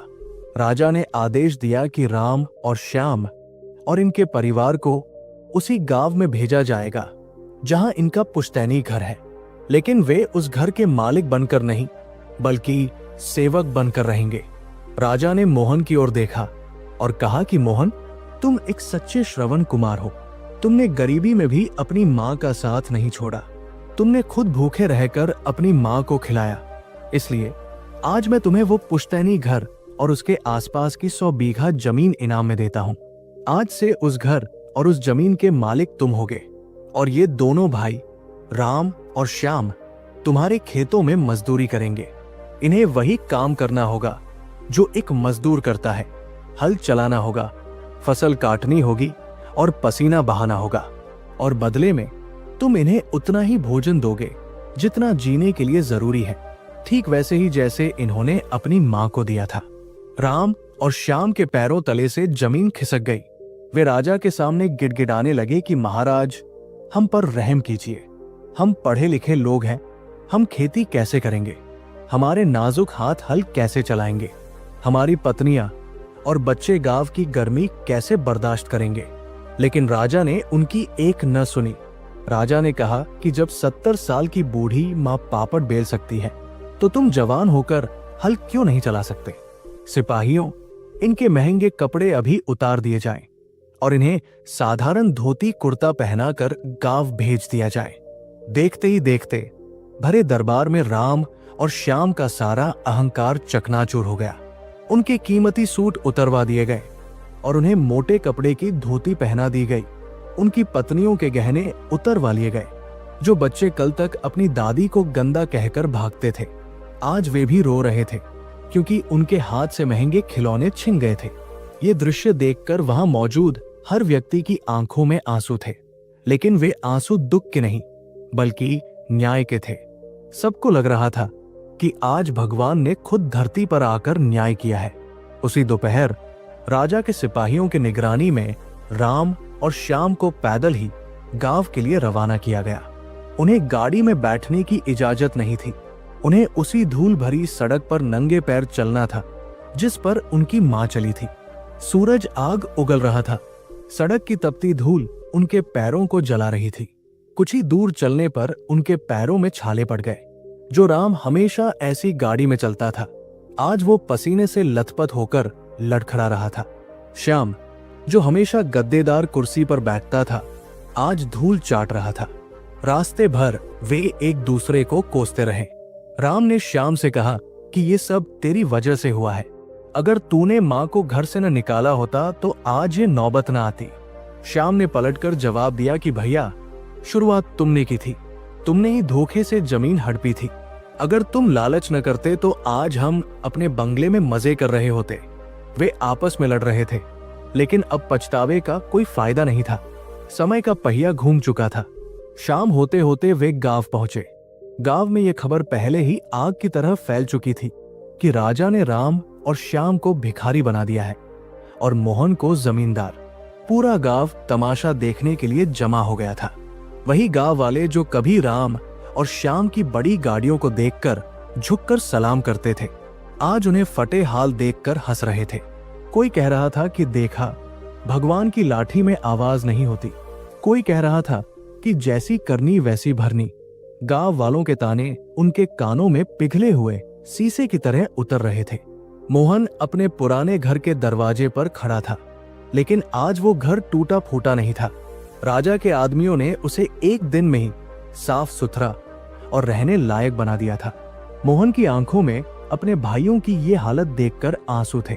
उसका दिल बहुत कोमल था। वो अपने भाइयों को इस हाल में नहीं देख पा रहा था। वो दौड़कर उनके पास गया और राम के पैरों में गिर पड़ा। उसने कहा कि भैया, मुझे माफ कर दो। मैं नहीं चाहता कि तुम लोग ऐसे रहो। ये सब राजा का आदेश है। मेरे हाथ में कुछ नहीं है। लेकिन राम ने मोहन को झटक दिया। राम के अंदर का अहंकार अभी भी पूरी तरह नहीं मरा था। उसने कहा कि दूर हट जा, हमें तेरी दया की भीख नहीं चाहिए। हम देख लेंगे, हम इस हाल से भी निकल जाएंगे। राम को अभी भी लग रहा था कि ये सब एक बुरा सपना है और जल्द ही सब ठीक हो जाएगा। उसे अपनी काबिलियत पर घमंड था। उसे लगता था कि वो पढ़ा लिखा है, वो खेती क्यों करेगा। सिपाहियों ने उन्हें गांव के किनारे बनी एक पुरानी और टूटी हुई झोपड़ी में रहने का आदेश दिया। ये वही झोपड़ी थी जहां मोहन रहता था। अब मोहन हवेली में था और वे झोपड़ी में। उनकी पत्नियां, जो कल तक महलों में रहती थी, आज गोबर से लिपे हुए फर्श पर बैठकर रो रही थी। मच्छर और मक्खियां उन्हें परेशान कर रहे थे। पीने के लिए मटके का पानी था और खाने के लिए सूखी रोटियां, जो गांव वालों ने दया करके दे दी थी। रात हुई, गांव में सन्नाटा छा गया, लेकिन उस झोपड़ी में किसी को नींद नहीं आ रही थी। राम और श्याम अंधेरे में बैठे अपनी किस्मत को रो रहे थे। उनकी पत्नियां उन्हें ताने मार रही थी। राम की पत्नी ने कहा कि मैंने तुमसे कहा था कि उस बुढ़िया को घर से मत निकालो, उसे किसी कोने में पड़ा रहने दो, कम से कम हमारी दौलत तो बची रहती। तुम्हारी बेवकूफी ने हमें सड़क पर ला दिया। श्याम की पत्नी भी अपने पति को कोस रही थी। उस छोटी सी झोपड़ी में क्लेश और कलह का वास हो गया था। अगली सुबह मुर्गा बांग देने से पहले ही सिपाहियों ने उन्हें उठा दिया। सिपाही ने कड़क आवाज में कहा कि चलो, खेत पर चलो, काम का वक्त हो गया है। राम और श्याम ने कहा कि हम थके हुए हैं, हम आज काम नहीं कर सकते। सिपाही ने कोड़ा हवा में लहराया और कहा कि यह राजा का हुक्म है, अगर काम नहीं करोगे तो खाना नहीं मिलेगा, और अगर भागने की कोशिश की तो ये कोड़ा चमड़ी उधेड़ देगा। डर के मारे वे उठ खड़े हुए। उन्हें मोहन के खेतों पर ले जाया गया, वही खेत जो कभी उनके पिता रघुवीर के थे और जिसे राम ने बेच दिया था। आज नियति उन्हें उसी खेत पर मजदूर बनाकर लाई थी। सिपाही ने उनके हाथ में फावड़ा थमा दिया। राम ने अपनी जिंदगी में कभी फावड़ा नहीं उठाया था। जैसे ही उसने मिट्टी खोदने के लिए फावड़ा चलाया, उसके हाथों में झटका लगा और दर्द की एक लहर उसके शरीर में दौड़ गई। धूप चढ़ने लगी थी, पसीना उनकी आंखों में जा रहा था, प्यास से गला सूख रहा था, लेकिन उन्हें रुकने की इजाजत नहीं थी। दूसरी तरफ सावित्री अब मोहन के साथ हवेली में थी। मोहन ने अपनी मां को एक रानी की तरह रखा था। उसने मां के लिए नरम बिस्तर लगवाया, उनके लिए अच्छा खाना बनवाया। वो और राधा हर पल मां की सेवा में लगे रहते, लेकिन सावित्री का मन अभी भी बेचैन था। वो अपने घर की छत पर खड़ी होकर दूर खेतों की तरफ देख रही थी। उसे दिखाई दे रहा था कि उसके बेटे धूप में तप रहे हैं। एक मां का दिल मान नहीं रहा था। वो चाहती थी कि मोहन से कहकर उन्हें बुलवा ले और अच्छा खाना खिला दे, लेकिन तभी उसे राजा की बात याद आ गई। राजा ने कहा था कि मां, अगर तुम कमजोर पड़ गई तो इनका सुधार कभी नहीं होगा। इन्हें तपकर कुंदन बनने दो, इनका मैल तभी धुलेगा जब ये पसीने की आग में जलेंगे। सावित्री ने अपने दिल पर पत्थर रख लिया। उसने अपनी ममता को आंसुओं के साथ पी लिया और अंदर चली गई। उसे पता था कि ये कठोरता जरूरी है। दोपहर हुई, खाने की छुट्टी हुई। राम और श्याम एक पेड़ की छाव में निढाल होकर गिर पड़े। उनके हाथ छिल गए थे, हथेलियों में छाले पड़ गए थे और शरीर का पोर पोर दुख रहा था। तभी राधा उनके लिए खाना लेकर आई। वो एक पोटली में मोटी रोटियां और प्याज लेकर आई थी। उसने बड़े आदर के साथ खाना उनके सामने रखा और कहा कि जेठ जी, खाना खा लीजिए। राम ने गुस्से से खाने की थाली को ठोकर मार दी। उसने कहा कि हम ये जानवरों वाला खाना नहीं खाएंगे, हमें चावल और दाल चाहिए, हमें सब्जी चाहिए। राधा ने हाथ जोड़कर कहा कि भैया, राजा का सख्त आदेश है कि आपको वही खाना दिया जाए जो एक गरीब मजदूर खाता है। अगर मैं आपको कुछ और दूंगी तो राजा जी हमें भी सजा देंगे। कृपया इसे खा लीजिए, वरना भूखे रहना पड़ेगा। राम और श्याम ने गुस्से में मुंह फेर लिया। राधा खाना रखकर चली गई। दोपहर बीत गई, शाम हो गई। पेट में चूहे कूदने लगे। भूख बर्दाश्त से बाहर हो गई। जिस राम को खाने में जरा सी कमी होने पर थाली फेंकने की आदत थी, आज वही राम शाम को वही मिट्टी में गिरी हुई रोटियां झाड़कर खाने को मजबूर था। भूख ने उसका अहंकार तोड़ना शुरू कर दिया था। रात को जब वे अपनी झोपड़ी में लेटे थे तो उनके बदन दर्द से टूट रहे थे। श्याम ने रोते हुए कहा कि भैया, मैं अब और बर्दाश्त नहीं कर सकता, मैं मर जाऊंगा, मेरे हाथ अब काम नहीं करते। राम ने अंधेरे में छत की तरफ देखते हुए कहा कि मरना तो आसान है श्याम, लेकिन हमें जीना होगा, हमें इस अपमान का बदला लेना होगा। अभी भी राम के मन में बदला लेने की भावना थी, सुधार की नहीं। उसे लग रहा था कि ये सब मोहन और मां की चाल है। उसे अपनी गलती का एहसास नहीं था, बल्कि उसे लग रहा था कि उसके साथ गलत हुआ है। दिन हफ्ते में बदले और हफ्ते महीनों में। उनकी चमड़ी काली पड़ गई, उनके गाल पिचक गए। वे अब पूरी तरह से गांव के मजदूर लगने लगे थे। गांव वाले अब उन पर हंसते नहीं थे, बल्कि उन्हें दया की नजर से देखते थे। लेकिन राम और श्याम किसी से बात नहीं करते थे। वे बस सिर झुकाकर काम करते और शाम को अपनी गुफा जैसी झोपड़ी में घुस जाते। एक दिन मूसलाधार बारिश हो रही थी, खेतों में पानी भर गया था। सिपाही ने कहा कि आज खेत में काम नहीं होगा, लेकिन तुम्हें घर पर बैठकर आराम नहीं मिलेगा। तुम्हें मोहन की हवेली की छत टपक रही है, उसे ठीक करना होगा। राम और श्याम को उसी हवेली में जाना पड़ा जो अब मोहन की थी। वे भीगते हुए हवेली पहुंचे। जब वे सीढ़ियां चढ़कर छत पर जा रहे थे तो उनकी नजर अंदर के कमरे में पड़ी। उन्होंने देखा कि सावित्री एक आरामदायक पलंग पर बैठी है। मोहन उसके पैर दबा रहा है और राधा उसे गर्म दूध पिला रही है। सावित्री के चेहरे पर एक सुकून था जो राम और श्याम ने पिछले कई सालों से नहीं देखा था। यह दृश्य देखकर राम के दिल में एक अजीब सी टीस उठी। ईर्ष्या नहीं, बल्कि एक खालीपन। उसे याद आया कि बचपन में जब वो बीमार होता था तो माँ ऐसे ही उसके सिरहाने बैठकर रात भर जागती थी। उसे याद आया कि कैसे माँ अपने हिस्से का दूध उसे पिला देती थी। पहली बार राम के पत्थर दिल में एक दरार पड़ी। वो वही सीढ़ियों पर ठिठक गया। श्याम ने पूछा कि भैया क्या हुआ, रुक क्यों गए? राम ने कोई जवाब नहीं दिया। उसकी नजरें अपनी बूढ़ी माँ के चेहरे पर जमी थी। वो सोच रहा था कि मैंने इस सुकून को, इस प्यार को, इन दौलत की दीवारों के पीछे क्यों छिपा दिया? क्या वह दौलत मुझे ये सुकून दे पाई जो आज मोहन के चेहरे पर है? तभी मोहन की नजर राम पर पड़ी। मोहन ने देखा कि उसका भाई भीगा हुआ कांप रहा है। मोहन से रहा नहीं गया। वो दौड़कर बाहर आया। उसने राम का हाथ पकड़ा और कहा कि भैया, तुम बहुत भीग गए हो, अंदर आ जाओ, कपड़े बदल लो, नहीं तो बीमार पड़ जाओगे। राम ने अपना हाथ खींच लिया, लेकिन इस बार उसने गुस्से से नहीं बल्कि शर्म से हाथ खींचा। वो अपनी माँ का सामना नहीं कर सकता था। वो अपनी माँ की आंखों में नहीं देख सकता था। वो वहां से भाग खड़ा हुआ। वो बारिश में भीगता हुआ वापस झोपड़ी की तरफ दौड़ा। श्याम उसके पीछे पीछे दौड़ा। झोपड़ी में पहुंचकर राम फूट फूट कर रोने लगा। ये वो आंसू नहीं थे जो जायदाद छीनने पर निकले थे। ये वो आंसू नहीं थे जो शारीरिक कष्ट से निकले थे। ये आत्मा के आंसू थे। ये पश्चाताप की पहली बूंद थी। श्याम ने घबराकर पूछा कि भैया क्या हुआ? तुमने मोहन को मना क्यों कर दिया? हम अंदर जा सकते थे, थोड़ा गर्म खाना मिल जाता। राम ने रोते हुए कहा कि श्याम, हम बहुत बड़े पापी हैं। आज जब मैंने माँ को देखा तो मुझे अपनी औकात समझ में आ गई। हम महल में रहकर भी भिखारी थे और मोहन झोपड़ी में रहकर भी राजा था। हमने अपनी जन्नत को अपने हाथों से आग लगा दी। लेकिन श्याम अभी भी नहीं समझा था।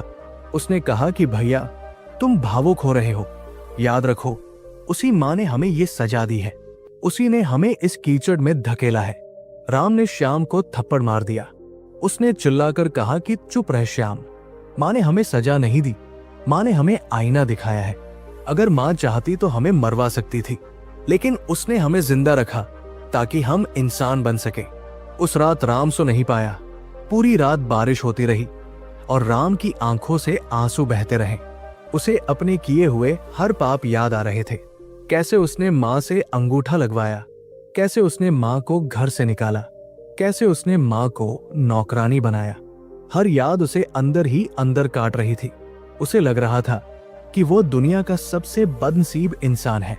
अगली सुबह जब बारिश रुकी तो एक नई मुसीबत उनका इंतजार कर रही थी। गांव में महामारी फैल गई थी।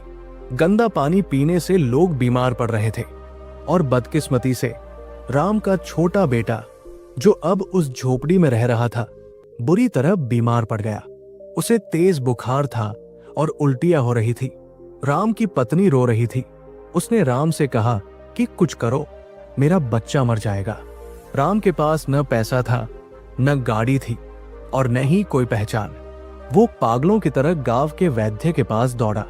वैद्य ने कहा कि इसके इलाज के लिए शहर से महंगी दवाई लानी पड़ेगी और उसके लिए 5,000 रुपए लगेंगे। 5,000? राम के पास तो 5 रुपए भी नहीं थे। वो कहां से लाता इतने पैसे? उसने सोचा कि वो मोहन के पास जाएगा, लेकिन उसके अंदर की शर्म उसे रोक रही थी। उसे याद आया कि कैसे उसने मोहन को भाई मानने से इनकार कर दिया था, लेकिन बेटे की जान खतरे में थी। एक पिता की मजबूरी उसके अहंकार पर भारी पड़ी। वो दौड़ता हुआ मोहन की हवेली पहुंचा, लेकिन वहां पहुंचकर उसने देखा कि मोहन वहां नहीं है। राधा ने बताया कि मोहन तो शहर गया है अनाज बेचने। राम के पैरों तले जमीन खिसक गई। अब वो किसके पास जाए? उसकी पत्नी का रोना बढ़ता जा रहा था। बच्चा सांस लेने के लिए तड़प रहा था। राम को अपनी लाचारी पर इतना गुस्सा आ रहा था कि वो अपना सिर दीवार पर मारना चाहता था। उसे वो दिन याद आया जब उसके पिता बीमार थे और उसने पैसे नहीं भेजे थे। आज वक्त ने उसे उसी जगह ला खड़ा किया था। आज उसे समझ आ रहा था कि उस वक्त मोहन और मां पर क्या बीती होगी। ये कर्म का चक्र था जो अब पूरा हो रहा था। हताश होकर राम ने वो किया जो उसने कभी नहीं सोचा था कि वह दोबारा करेगा। वो उसी मंदिर की तरफ दौड़ा जहां उसकी मां भीख मांगती थी। उसने सोचा कि वो भीख मांगेगा, वो लोगों के आगे हाथ फैलाएगा, वो अपना सम्मान, अपनी इज्जत सब कुछ दांव पर लगा देगा अपने बेटे के लिए। वो मंदिर की सीढ़ियों पर जाकर बैठ गया और जैसे ही उसने हाथ फैलाया उसे एक जानी पहचानी आवाज सुनाई दी। उसने सिर उठाकर देखा तो सामने एक साधु खड़ा था। साधु की आंखों में एक तेज था। साधु ने राम को ध्यान से देखा और कहा, क्या मांग रहा है मूर्ख? जो तेरे पास था वो तूने खो दिया और जो तेरे पास नहीं है उसे तू मांग रहा है। राम ने रोते हुए कहा कि महाराज, मेरा बेटा मर रहा है, मुझे पैसे चाहिए। साधु ने हंसते हुए कहा, पैसे? पैसे से तूने अपनी मां को नहीं बचाया तो पैसे तेरे बेटे को कैसे बचाएंगे? जा, अगर बेटे को बचाना है तो उस चरण की धूल ला जिसका तूने अपमान किया है। राम समझ गया कि साधु क्या कह रहा है, लेकिन क्या उसके पास इतना साहस था? क्या वह अपनी मां के पास जाकर माफी मांग सकता था? क्या मां उसे माफ करेगी? या फिर कर्म का ये फल उसे आज अपने बेटे की मौत के रूप में मिलेगा? साधु के उन शब्दों ने राम के अंदर सोई हुई आत्मा को झकझोर कर जगा दिया। उसे लगा जैसे किसी ने उसके गाल पर जोरदार तमाचा मारा हो। एक तरफ उसका मरता हुआ बेटा था और दूसरी तरफ उसका वो झूठा अहंकार जिसे उसने इतने सालों से पाल रखा था। लेकिन उस पल एक पिता का प्रेम जीत गया और एक बेटे का घमंड हार गया। राम वहां से पागलों की तरह दौड़ा। वो नंगे पैर ही पत्थरों और कांटों पर दौड़ता हुआ सीधा मोहन की हवेली की तरफ भागा। रास्ते में लोग उसे देख रहे थे, लेकिन आज उसे किसी की परवाह नहीं थी। आज उसे अपनी नाक कटने का डर नहीं था, बल्कि अपनी कोख उजड़ने का डर था। वो भागता हुआ हवेली के गेट पर पहुंचा। वहां खड़े दरबान ने उसे रोकने की कोशिश की, क्योंकि अब वो उस घर का मालिक नहीं बल्कि एक मामूली मजदूर था। लेकिन राम ने दरबान को धक्का दे दिया और चिल्लाते हुए अंदर घुस गया। मां, मां! उसकी आवाज पूरी हवेली में गूंज उठी। ये वो आवाज नहीं थी जो अधिकार से निकलती थी, ये वो चीख थी जो एक घायल जानवर के गले से निकलती है। सावित्री उस समय अपने कमरे में भगवान के सामने दिया जला रही थी। अचानक शोर सुनकर वो चौंक गई। इससे पहले कि वो कुछ समझ पाती, राम उसके कमरे के दरवाजे पर खड़ा था। उसका शरीर पसीने से लथपथ था, आंखें लाल थी और सांसें फूल रही थी। सावित्री को देखते ही राम उसके चरणों में गिर पड़ा। उसने अपनी मां के पैर पकड़ लिए और फूट फूट कर रोने लगा। उसने कहा कि मां, मेरे बेटे को बचा लो, वो मर रहा है। मेरे पास उसके इलाज के लिए एक पैसा नहीं है। मैं हार गया मां, मैं हार गया। सावित्री एक पल के लिए सन्न रह गई। ये वही बेटा था जिसने उसे धक्के मारकर घर से निकाला था। ये वही बेटा था जिसने उसे अपनी मां मानने से इनकार कर दिया था।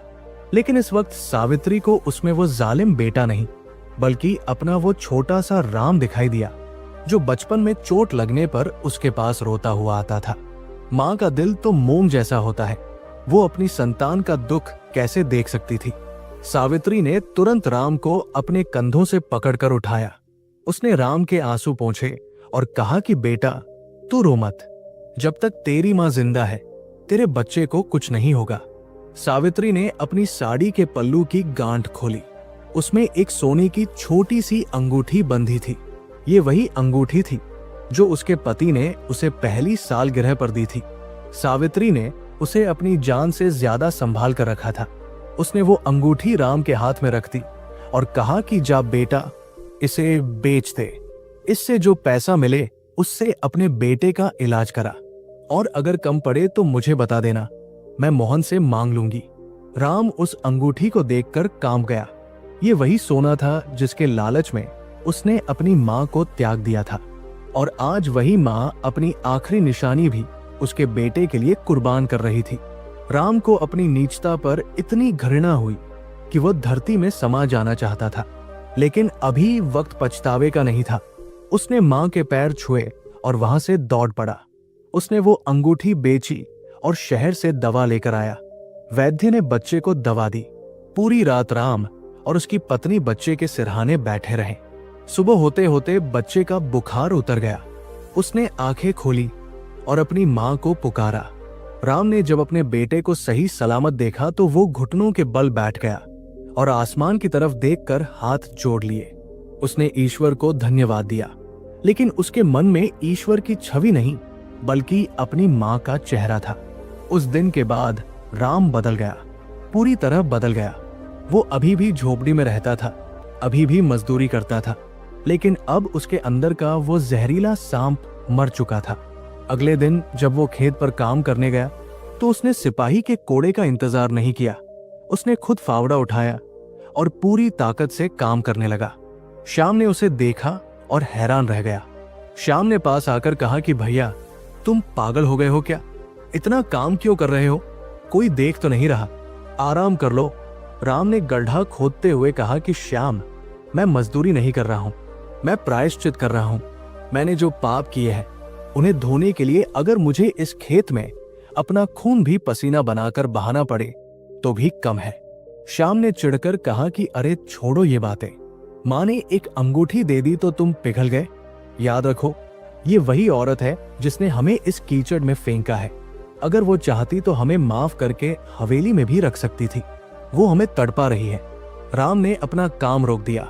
उसने फावड़ा जमीन पर पटका और श्याम की आंखों में आंखें डालकर कहा कि बस श्याम, अब मां के खिलाफ एक शब्द भी मत बोलना। वो हमें तड़पा नहीं रही, वो हमें तराश रही है। हम पत्थर थे, उसने हमें चोट मारकर इंसान बनाने की कोशिश की है। मुझे समझ आ गया है, तुझे भी वक्त रहते समझ आ जाए तो अच्छा है। उस दिन दोपहर को जब राधा खाना लेकर आई तो राम ने सबसे पहले हाथ जोड़कर खाने को प्रणाम किया। उसने राधा से कहा कि भाभी, मुझे माफ कर देना, मैंने तेरा बहुत अपमान किया है। राधा की आंखों में आंसू आ गए। उसने कहा कि जेठ जी, आप बड़े हैं, माफी मांगकर मुझे पाप का भागीदार मत बनाइए।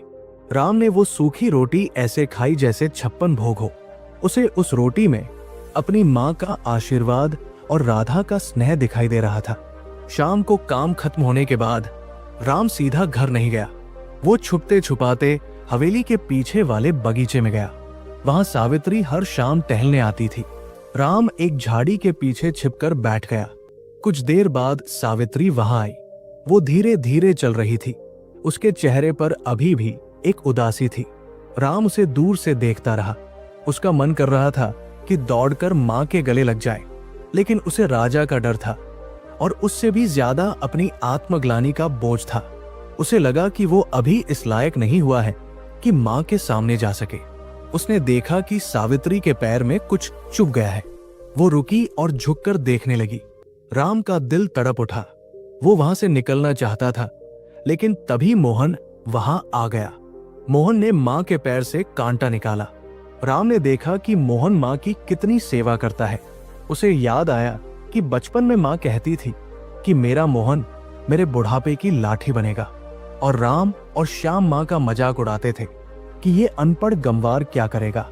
आज वो अनपढ़ गंवार जीत गया था और वे पढ़े लिखे अफसर हार गए थे। दिन बीतते गए। राम अब अपने काम में चोरी नहीं करता था। वो सबसे ज्यादा काम करता था। उसकी मेहनत देखकर खेत की फसल लहलाने लगी थी। राजा के सिपाही भी अब उसे कोड़ा नहीं मारते थे, बल्कि उसकी मेहनत की तारीफ करते थे। लेकिन श्याम अभी भी नहीं बदला था। वो काम चोरी करता, बहाने बनाता और मौका मिलते ही सो जाता। उसे लगता था कि राम बेवकूफ है जो इतनी मेहनत कर रहा है। श्याम अभी भी इस उम्मीद में था कि कोई चमत्कार होगा और उसे उसकी दौलत वापस मिल जाएगी। एक दिन गांव में राजा विजय सिंह का रथ आया। राजा ये देखने आए थे कि उनकी दी हुई सजा का क्या असर हो रहा है। राजा ने देखा कि राम पसीने में तरबतर होकर खेत जोत रहा है, जबकि श्याम एक पेड़ के नीचे बैठकर बीड़ी पी रहा है।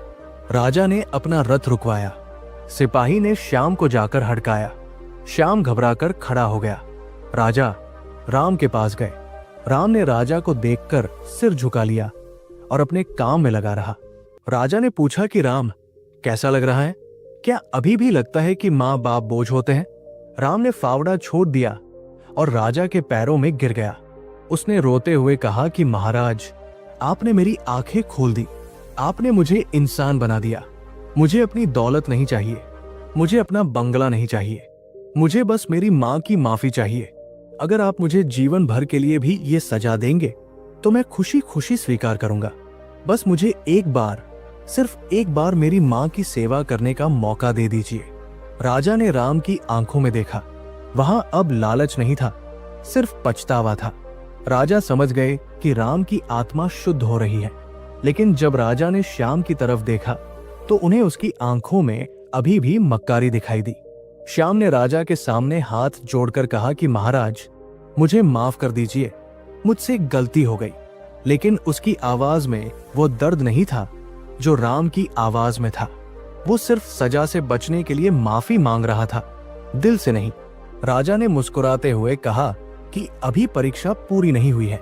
सोना जब तक पूरी तरह तप नहीं जाता वो कुंदन नहीं बनता।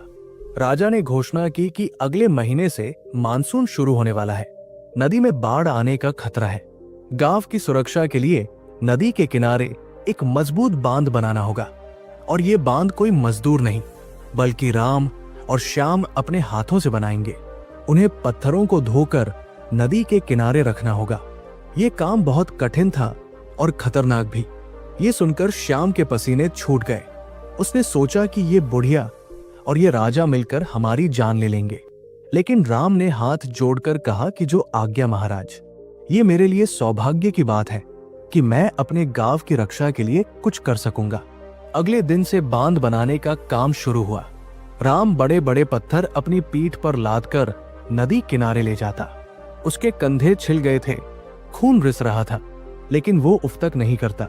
वो मन ही मन मातृ देवो भव, पितृ देवो भव का जाप करता रहता। श्याम भी मजबूरी में पत्थर उठाता, लेकिन वो हर कदम पर गालियां देता। वो कहता कि काश वो मर जाए, लेकिन ये काम न करना पड़े। एक दिन जब राम एक भारी पत्थर उठा रहा था, तभी वहां मोहन आया। मोहन के हाथ में छाछ का मटका था। उसने राम से कहा कि भैया, थोड़ा सुस्ता लो, छाछ पी लो। राम ने मुस्कुराते हुए मना कर दिया। उसने कहा कि मोहन, मुझे अपना दंड पूरा करने दे। अगर मैं रुक गया तो मेरा प्रायश्चित अधूरा रह जाएगा। मोहन ने देखा कि राम का शरीर कमजोर हो गया है, हड्डियां दिख रही हैं, लेकिन उसकी आंखों में एक अजीब सा तेज आ गया है। मोहन समझ गया कि उसका भाई अब पहले वाला राम नहीं रहा। तभी एक घटना घटी जिसने सबको हिला कर रख दिया। श्याम एक भारी पत्थर लेकर जा रहा था। उसका पैर फिसला और वो पत्थर के साथ लुढ़कता हुआ सीधा नदी के गहरे पानी में जा गिरा। नदी का बहाव बहुत तेज था। श्याम पानी में हाथ पैर मारने लगा। वो डूब रहा था। वो चिल्लाया, बचाओ बचाओ। किनारे पर खड़े सिपाहियों और मजदूरों में हड़कंप मच गया। किसी की हिम्मत नहीं हुई कि उफनती नदी में कूद सके। राम ने जब अपने भाई को डूबते देखा तो उसने एक पल भी नहीं सोचा। वो अपनी जान की परवाह किए बिना उफनती हुई नदी में कूद पड़ा। पानी की लहरें राम को भी बहाकर ले जा रही थी, लेकिन राम ने पूरी ताकत लगाकर हाथ पैर मारे और श्याम तक पहुंच गया। उसने श्याम का कॉलर पकड़ा और उसे खींचते हुए किनारे की तरफ लाने लगा। लहरें उन्हें बार बार पीछे धकेल रही थी। राम की सांस फूल रही थी। उसे लग रहा था कि आज वो नहीं बचेगा, लेकिन उसे अपने भाई को बचाना था। उसने अपनी आखिरी ताकत झोंक दी और श्याम को किनारे पर धकेल दिया, लेकिन खुद वो एक भंवर में फंस गया। पानी उसे नीचे खींचने लगा। श्याम किनारे पर पड़ा हाफ रहा था। जब उसने देखा कि राम डूब रहा है तो वो चीखा, भैया। मोहन और बाकी लोग भी किनारे पर आ गए। उन्होंने रस्सियां फेंकी। राम ने बड़ी मुश्किल से एक रस्सी पकड़ी। सबने मिलकर उसे बाहर खींचा। राम बेहोश हो चुका था। उसके पेट में पानी भर गया था। उसे तुरंत उल्टा लिटाकर उसका पानी निकाला गया। जब उसे होश आया तो उसने सबसे पहले पूछा, श्याम कहाँ है? वो ठीक तो है? श्याम, जो अब तक स्वार्थी था, अपने भाई का ये बलिदान देखकर टूट गया। वो राम के सीने से लगकर रोने लगा। उसने कहा कि भैया, मैंने हमेशा तुम्हारा बुरा चाहा, लेकिन तुमने अपनी जान पर खेलकर मुझे बचाया। मैं कितना घटिया इंसान हूं। आज श्याम का भी अहंकार पानी में डूब गया था। मौत को इतने करीब से देखकर और भाई का प्यार देखकर उसका पत्थर दिल भी पिघल गया। ये खबर हवेली तक पहुंची। सावित्री ने जब सुना कि उसके दोनों बेटे मौत के मुंह से बाहर आए हैं तो उसकी ममता का बांध टूट गया। वो नंगे पैर ही नदी किनारे की तरफ दौड़ी। जब वो वहां पहुंची तो उसने देखा कि राम और श्याम कीचड़ में सने हुए एक दूसरे के गले लगकर रो रहे हैं। सावित्री को देखते ही दोनों भाई अलग हो गए और घुटनों के बल बैठकर उसके सामने सिर झुका दिया।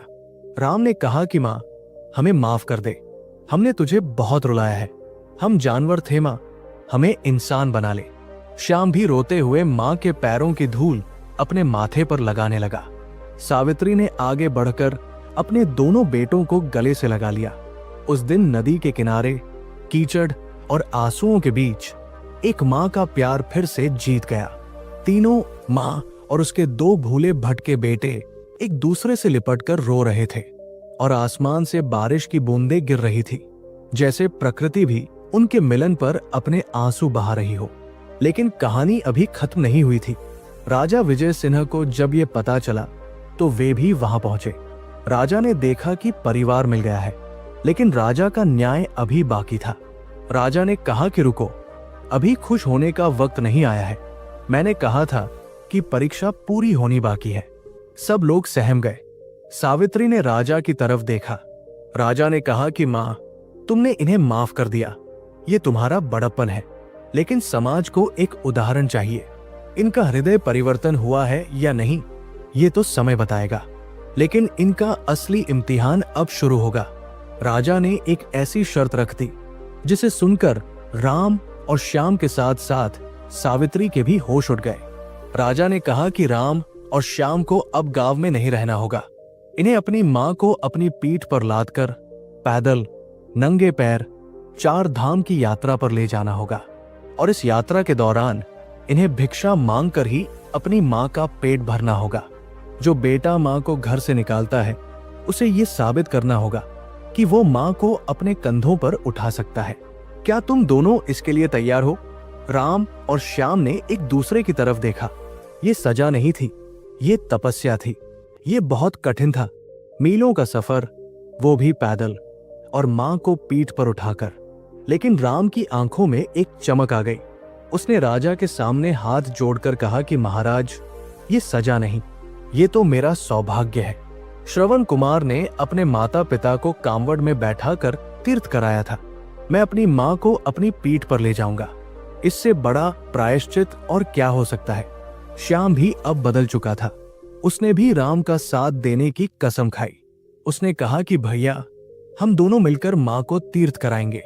हमने मां को बहुत दुख दिए हैं, अब हम अपने कंधों पर उनका बोझ उठाएंगे ताकि उन्हें कभी झुकना न पड़े। यात्रा की तैयारी शुरू हुई। सावित्री ने मना किया। उसने कहा कि बेटा, तुम थक जाओगे, मेरे शरीर में वजन है। लेकिन बेटों ने जिद की। उन्होंने कहा कि मां, जब हम छोटे थे तब तुम हमें गोद में उठाकर मीलों चलती थी, तब तुम्हें वजन नहीं लगता था, तो आज हम तुम्हें क्यों नहीं उठा सकते? शुभ मुहूर्त देखकर यात्रा शुरू हुई। राम ने मां को अपनी पीठ पर बैठाया, श्याम ने सामान उठाया। पूरा गांव उन्हें विदा करने आया। जो लोग कल तक उन्हें गालियां देते थे, आज उन पर फूल बरसा रहे थे। मोहन और राधा की आंखों में आंसू थे। वे भी साथ जाना चाहते थे, लेकिन घर और खेत संभालने के लिए उन्हें रुकना पड़ा। राम और श्याम अपनी बूढ़ी मां को लेकर गांव की धूल भरी सड़कों से निकल पड़े। सामने अनजान रास्ते थे, पहाड़ थे, नदियां थी और मौसम की मार थी, लेकिन उनके मन में एक ही लक्ष्य था, अपनी मां के चेहरे पर वो खुशी वापस लाना जो उन्होंने छीनी थी। वे चलते गए, उनके पैर लहूलुहान हो गए, लेकिन वे नहीं रुके। जब राम थकता तो श्याम मां को उठा लेता, जब श्याम थकता तो राम उठा लेता। वे भिक्षा मांगते, लेकिन अब वे अपने लिए नहीं मांगते थे।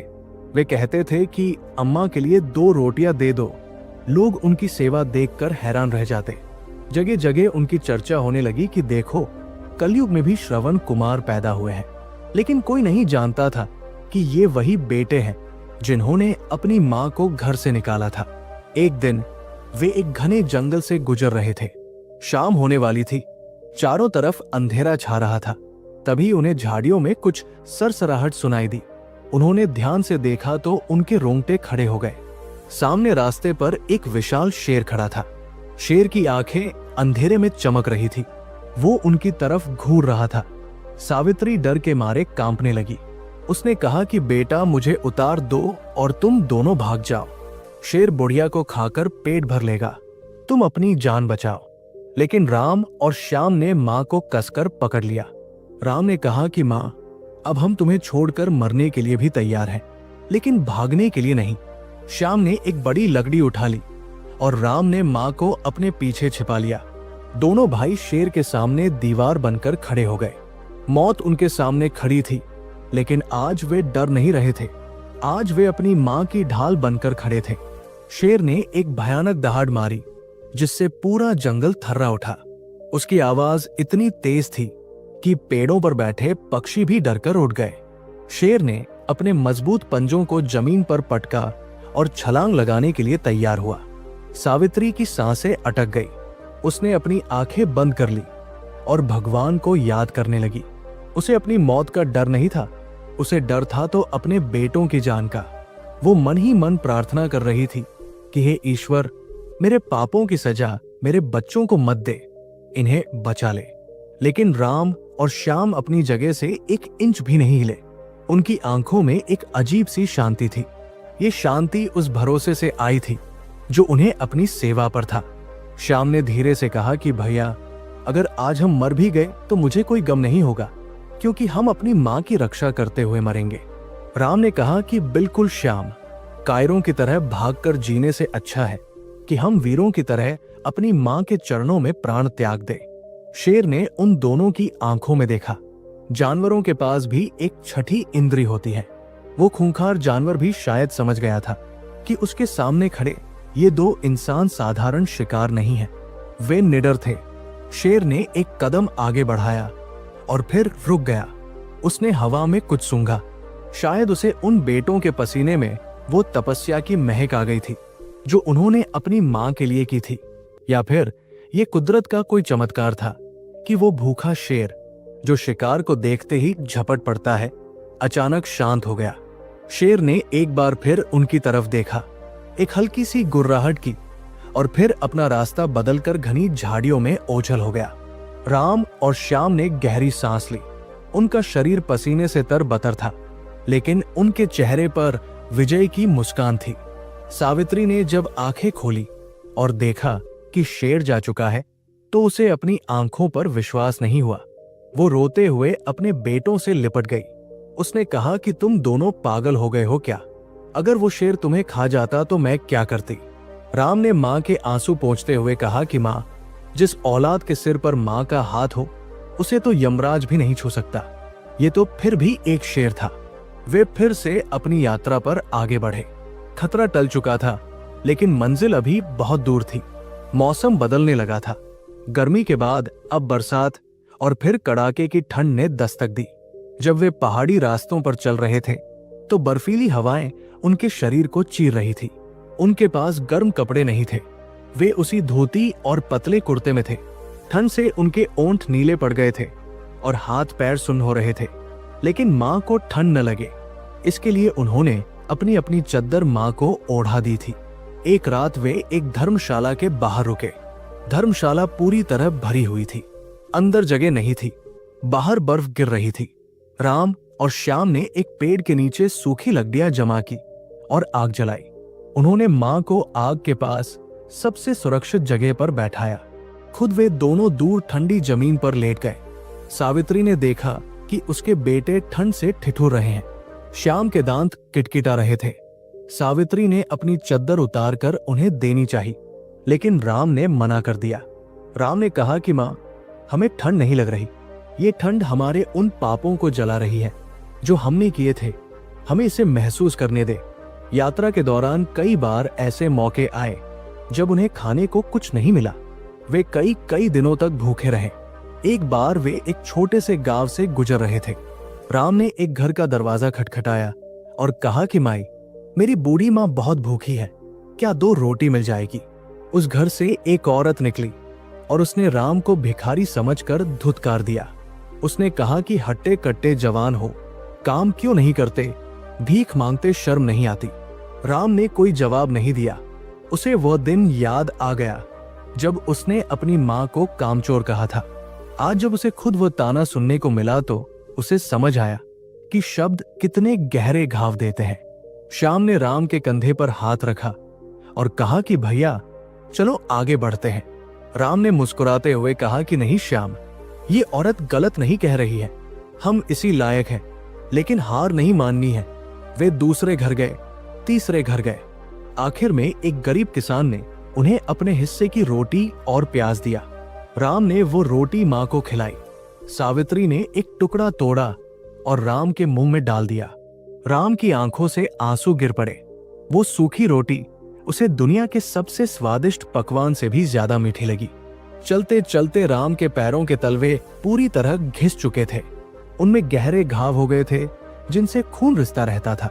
हर कदम पर ऐसा लगता था जैसे वो कांटों पर चल रहा हो, लेकिन उसने अपनी चाल धीमी नहीं की। वो लड़खड़ाता जरूर था, लेकिन गिरता नहीं था। श्याम की हालत भी खराब थी। उसका कंधा, जिस पर उसने सामान टांग रखा था, सूज गया था। लेकिन दोनों भाइयों ने एक दूसरे का हौसला नहीं टूटने दिया। जब राम कमजोर पड़ता तो श्याम उसे सहारा देता, और जब श्याम थकता तो राम उसे उठाता। आखिरकार महीनों के कठिन सफर के बाद वे अपनी यात्रा के अंतिम पड़ाव बद्रीनाथ धाम पहुंचे। मंदिर की चोटियां बर्फ से ढकी थी और वहां का नजारा अद्भुत था, लेकिन मंदिर तक पहुंचने के लिए अभी भी खड़ी चढ़ाई बाकी थी। राम की हिम्मत अब जवाब दे रही थी। उसका शरीर बुखार से तप रहा था। उसने श्याम से कहा कि श्याम, अब मुझसे एक कदम भी नहीं चला जाएगा। मुझे लगता है मेरे प्राण यहीं निकल जाएंगे। श्याम ने घबराकर कहा कि भैया ऐसी बातें मत करो, मंजिल सामने है, बस थोड़ी दूर और। श्याम ने अपनी माँ को एक पत्थर पर बैठाया और राम को अपने कंधे का सहारा दिया। उसने कहा कि भैया याद करो, हमने माँ को वचन दिया था कि हम उन्हें दर्शन कराएंगे, हम हार नहीं सकते।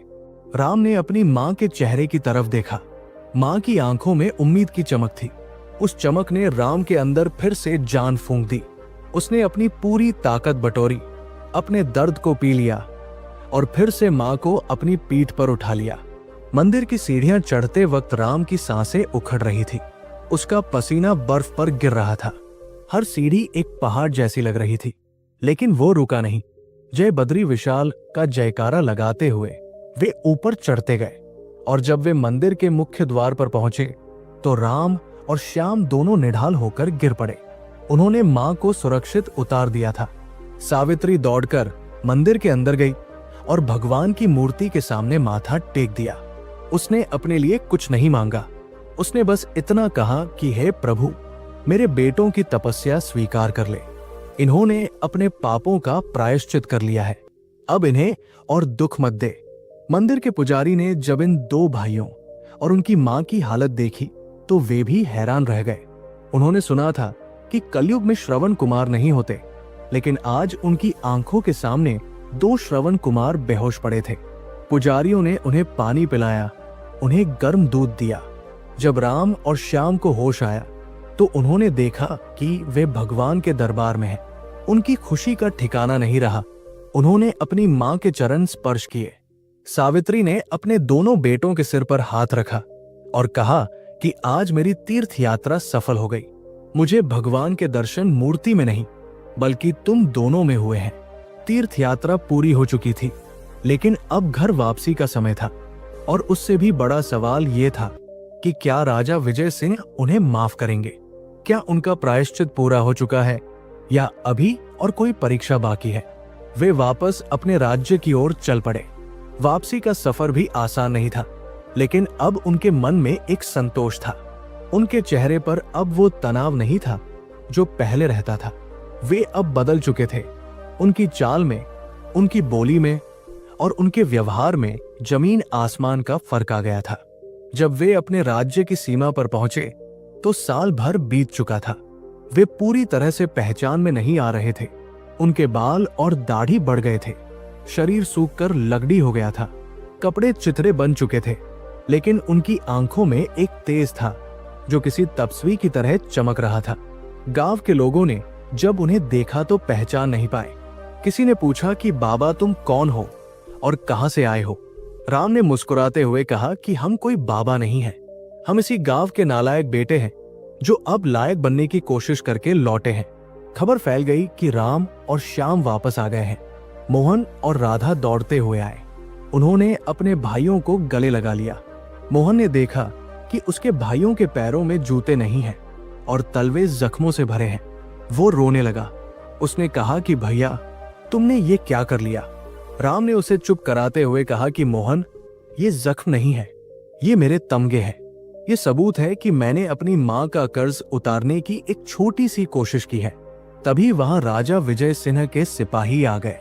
उन्होंने कहा कि राजा साहब ने तुम्हें तुरंत दरबार में बुलाया है। सावित्री, राम और श्याम तीनों को रथ में बैठाकर महल ले जाया गया। इस बार उन्हें कैदियों की तरह नहीं बल्कि आम नागरिकों की तरह ले जाया गया। लेकिन राम और श्याम के मन में अभी भी एक डर था। उन्हें नहीं पता था कि राजा का अंतिम फैसला क्या होगा। क्या वे अब आजाद होंगे या उन्हें फिर से मजदूरी करनी होगी? दरबार खचाखच भरा था। राजा विजय सिंह अपने सिंहासन पर बैठे थे। उनकी दाई और राजपुरोहित और मंत्री बैठे थे। राम, श्याम और सावित्री दरबार के बीच में जाकर खड़े हो गए। राजा ने ध्यान से राम और श्याम को देखा। राजा की पारखी नजरों ने तुरंत भांप लिया कि उनके सामने खड़े ये दो इंसान अब वे अहंकारी व्यापारी और अफसर नहीं हैं। ये अब कुंदन बन चुके हैं। राजा ने कड़क आवाज में पूछा कि राम, श्याम, क्या तुम्हारी यात्रा पूरी हुई? क्या तुमने अपनी मां को चारों धाम के दर्शन कराए? राम ने हाथ जोड़कर विनम्रता से कहा कि जी महाराज, आपकी कृपा और मां के आशीर्वाद से हम ये कठिन कार्य कर पाए। लेकिन महाराज, असली तीर्थ यात्रा स्थानों पर जाने से नहीं होती। असली तीर्थ तो मां के चरणों में है। ये बात हमें अब समझ आई है। हम बद्रीनाथ में भगवान को ढूंढने गए थे, लेकिन हमें भगवान अपनी मां के रूप में अपनी पीठ पर ही मिल गए। राजा ने पूछा कि क्या तुम्हें अब भी लगता है कि धन दौलत सबसे बड़ी चीज है? श्याम ने आगे बढ़कर कहा कि नहीं महाराज, धन से हम बिस्तर खरीद सकते थे लेकिन नींद नहीं।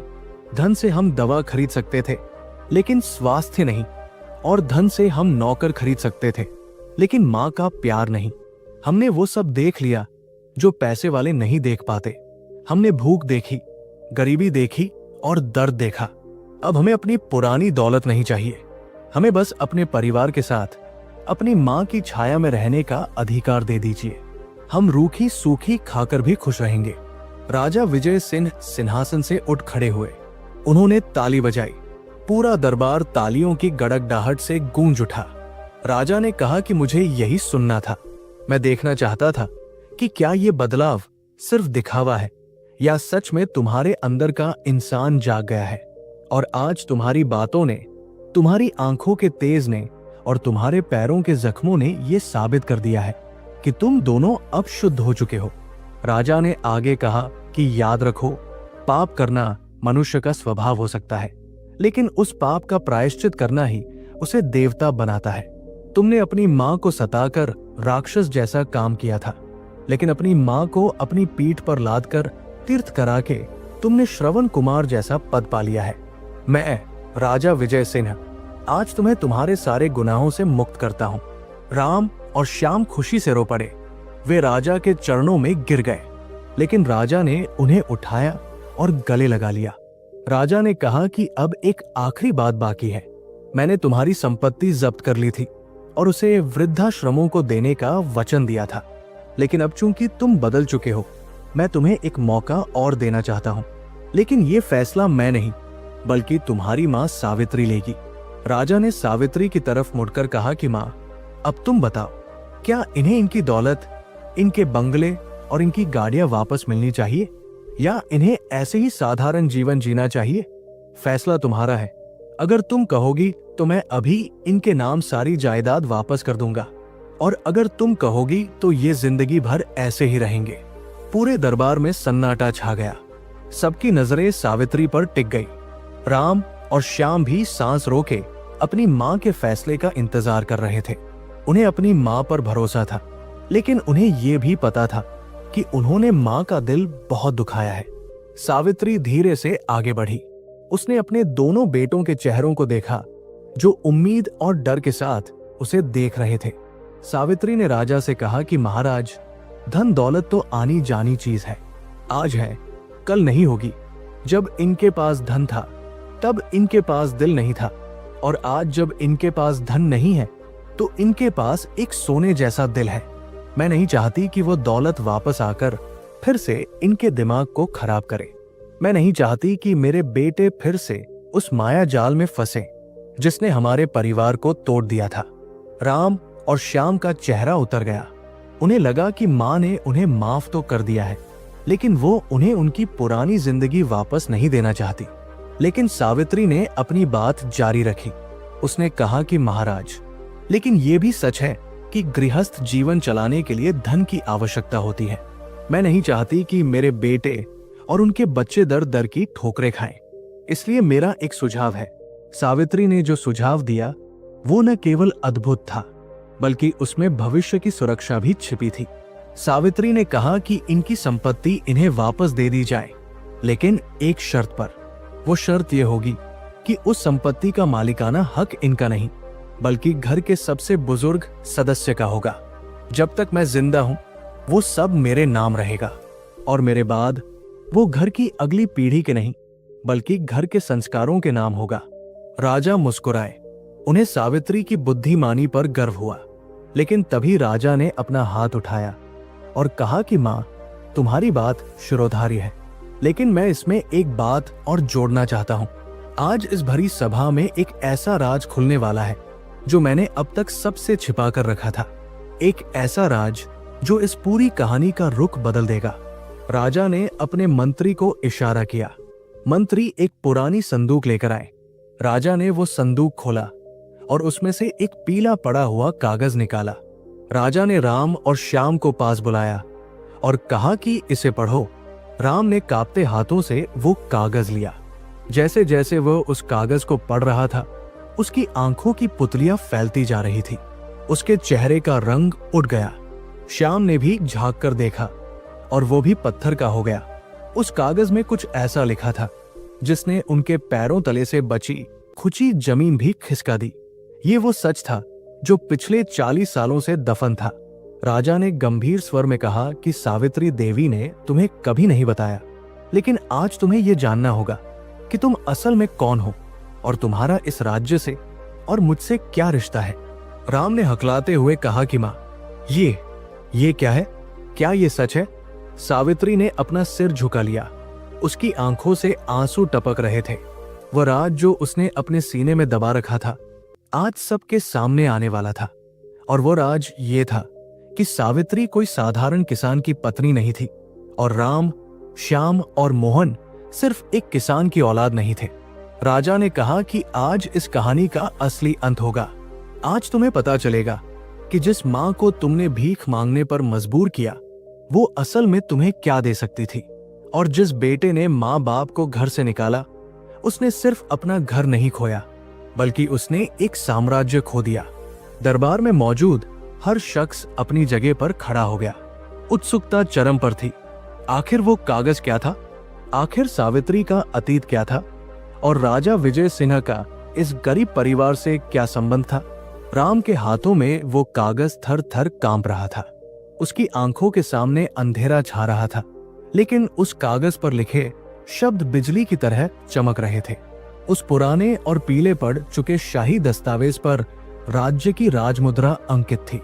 उसमें साफ साफ शब्दों में लिखा था, सावित्री देवी, पूर्व राजा मान सिंह की ज्येष्ठ पुत्री और वर्तमान राजा विजय सिंह की बड़ी बहन, जिन्होंने अपनी स्वेच्छा से राजमहल त्याग कर एक साधारण किसान रघुवीर से विवाह किया। राम और श्याम के गले से आवाज नहीं निकल रही थी। वे पत्थर की मूरत बनकर अपनी मां को देख रहे थे। वो मां जिसे उन्होंने अनपढ़ गंवार समझा था, वो मां जिसे उन्होंने फटे पुराने कपड़ों में लपेटकर घर के एक कोने में पटक दिया था, वो मां जिसे उन्होंने 2 वक्त की रोटी के लिए भीख मांगने पर मजबूर किया था, वो असल में इस पूरे राज्य की राजकुमारी थी। वो राजा विजय सिंह की सगी बड़ी बहन थी, यानी जिस राजा के सामने वे गुलामों की तरह खड़े थे, वो उनका सगा मामा था। श्याम तो ये सदमा बर्दाश्त ही नहीं कर पाया और वही जमीन पर बैठ गया। उसके मुंह से सिर्फ एक ही शब्द निकला, राजकुमारी। राजा विजय सिंह ने भारी मन से अपनी बात आगे बढ़ाई। उन्होंने कहा कि हाँ, ये सच है, तुम्हारी मां सावित्री इस राज्य की बड़ी राजकुमारी थी। 40 साल पहले जब तुम्हारे पिता रघुवीर हमारे महल में अनाज देने आते थे, तो तुम्हारी मां को उनकी सादगी और ईमानदारी से प्रेम हो गया था। हमारे पिता यानी तुम्हारे नाना इस विवाह के सख्त खिलाफ थे। वे चाहते थे कि सावित्री का विवाह किसी पड़ोसी राज्य के राजकुमार से हो, लेकिन सावित्री ने महलों के सुख, रेशमी बिस्तर और 56 भोग को ठुकराकर तुम्हारे पिता के साथ उस छोटी सी झोपड़ी में रहना स्वीकार किया। राजा ने अपनी बहन की ओर देखा और कहा कि जब सावित्री महल छोड़कर जा रही थी, तो पिताजी ने क्रोध में कहा था कि अगर तुम उस किसान के साथ जाओगी तो आज के बाद इस महल के दरवाजे तुम्हारे लिए हमेशा के लिए बंद हो जाएंगे। सावित्री ने हंसते हुए कहा था कि पिताजी, मुझे महल नहीं, मुझे अपना स्वाभिमान और प्रेम चाहिए। उसने कसम खाई थी कि वो कभी वापस मुड़कर महल की तरफ नहीं देखेगी और न ही कभी किसी को बताएगी कि वो राजा की बेटी है।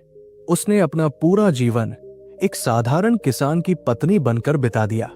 उसने गरीबी देखी, भूख देखी, लेकिन कभी अपनी जुबान नहीं खोली। राजा ने राम और श्याम की तरफ उंगली उठाते हुए कड़क आवाज में कहा कि अरे मूर्खों, तुम जिस धन दौलत के लिए अपनी मां को सता रहे थे, वो दौलत तो तुम्हारी मां की पैरों की धूल के बराबर भी नहीं थी। अगर तुम अपनी मां की सेवा करते, अगर तुम उनका सम्मान करते, तो शायद एक दिन ये राज खुद ब खुद खुल जाता और तुम इस राज्य के भांजे कहलाते। तुम्हें बिना मांगे ही वो सब मिल जाता जिसके लिए तुम दर दर की ठोकरें खा रहे थे। लेकिन तुम्हारे लालच ने, तुम्हारे अहंकार ने तुम्हें अंधा कर दिया था। तुमने घर में बैठी साक्षात लक्ष्मी को पहचान नहीं पाए और बाहर पत्थरों में सुख ढूंढते रहे। राम और श्याम को अब अपनी गलती का असली वजन महसूस हो रहा था। उन्हें लग रहा था कि उन्होंने सिर्फ एक पाप नहीं किया है, बल्कि उन्होंने अपने पैरों पर कुल्हाड़ी मारी है।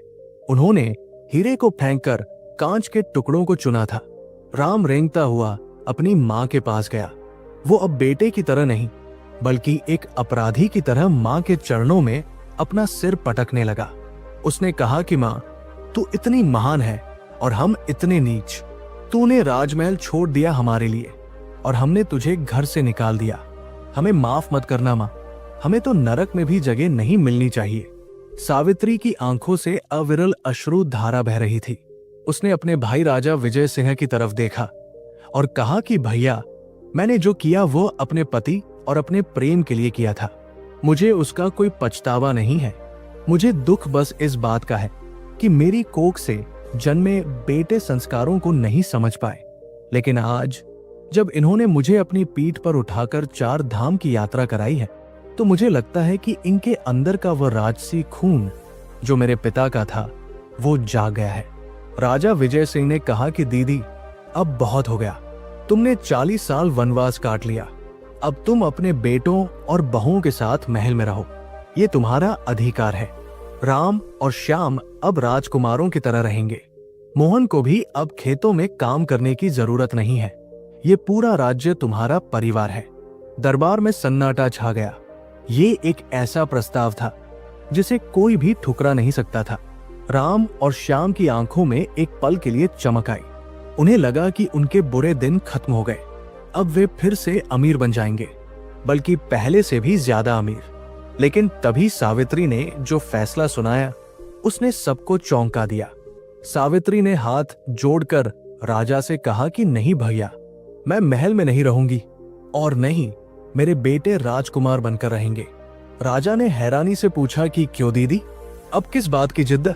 सावित्री ने अपने बेटों की तरफ देखकर कहा कि भैया, विपत्ति ही इंसान की सबसे बड़ी शिक्षक होती है। जब तक इनके पास सुख सुविधाएं थी, ये जानवर बन गए थे। आज जब इन्होंने दुख देखा तो ये इंसान बने हैं। अगर आज मैंने इन्हें फिर से बिना मेहनत का राजपाट दे दिया तो ये फिर से अहंकारी हो जाएंगे। मैं नहीं चाहती कि मेरे पोते पोतिया ये सीखें कि बिना कर्म किए फल मिलता है। मैं चाहती हूं कि मेरे बेटे अपनी मेहनत की कमाई खाएं, चाहे वो रूखी सूखी ही क्यों न हो। सावित्री ने आगे कहा कि मैं अपने उसी गांव, उसी घर में रहना चाहती हूं जिसे मेरे पति रघुवीर ने बनाया था। वही मेरा असली महल है। और रही बात संपत्ति की, तो आपने जो मोहन को जमीन दी है और जो राम श्याम की पुरानी जमीन है, वही हमारे लिए काफी है। हम सब मिलकर खेती करेंगे। राम और श्याम भी मोहन के साथ मिलकर पसीना बहाएंगे। हम मिल बांटकर खाएंगे।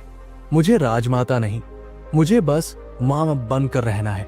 राजा विजय सिंह अपनी बहन के चरणों में झुक गए। उन्होंने कहा कि दीदी, आप सच में महान हैं। आपने आज सिद्ध कर दिया कि उच्च कुल में पैदा होने से कोई बड़ा नहीं होता, बल्कि उच्च विचारों से बड़ा होता है।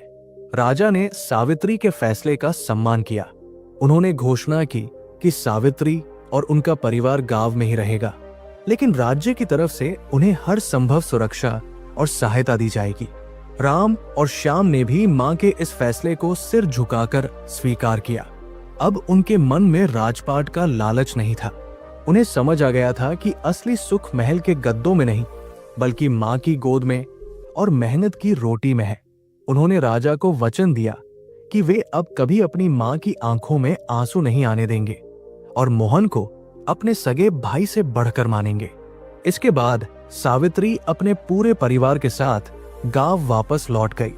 गांव में उनका स्वागत किसी रानी से कम नहीं हुआ। अब उस घर में 3 हिस्से नहीं थे, बल्कि एक ही रसोई थी। राम, श्याम और मोहन सुबह उठकर खेतों में जाते। वे साथ में हल चलाते, साथ में फसल काटते।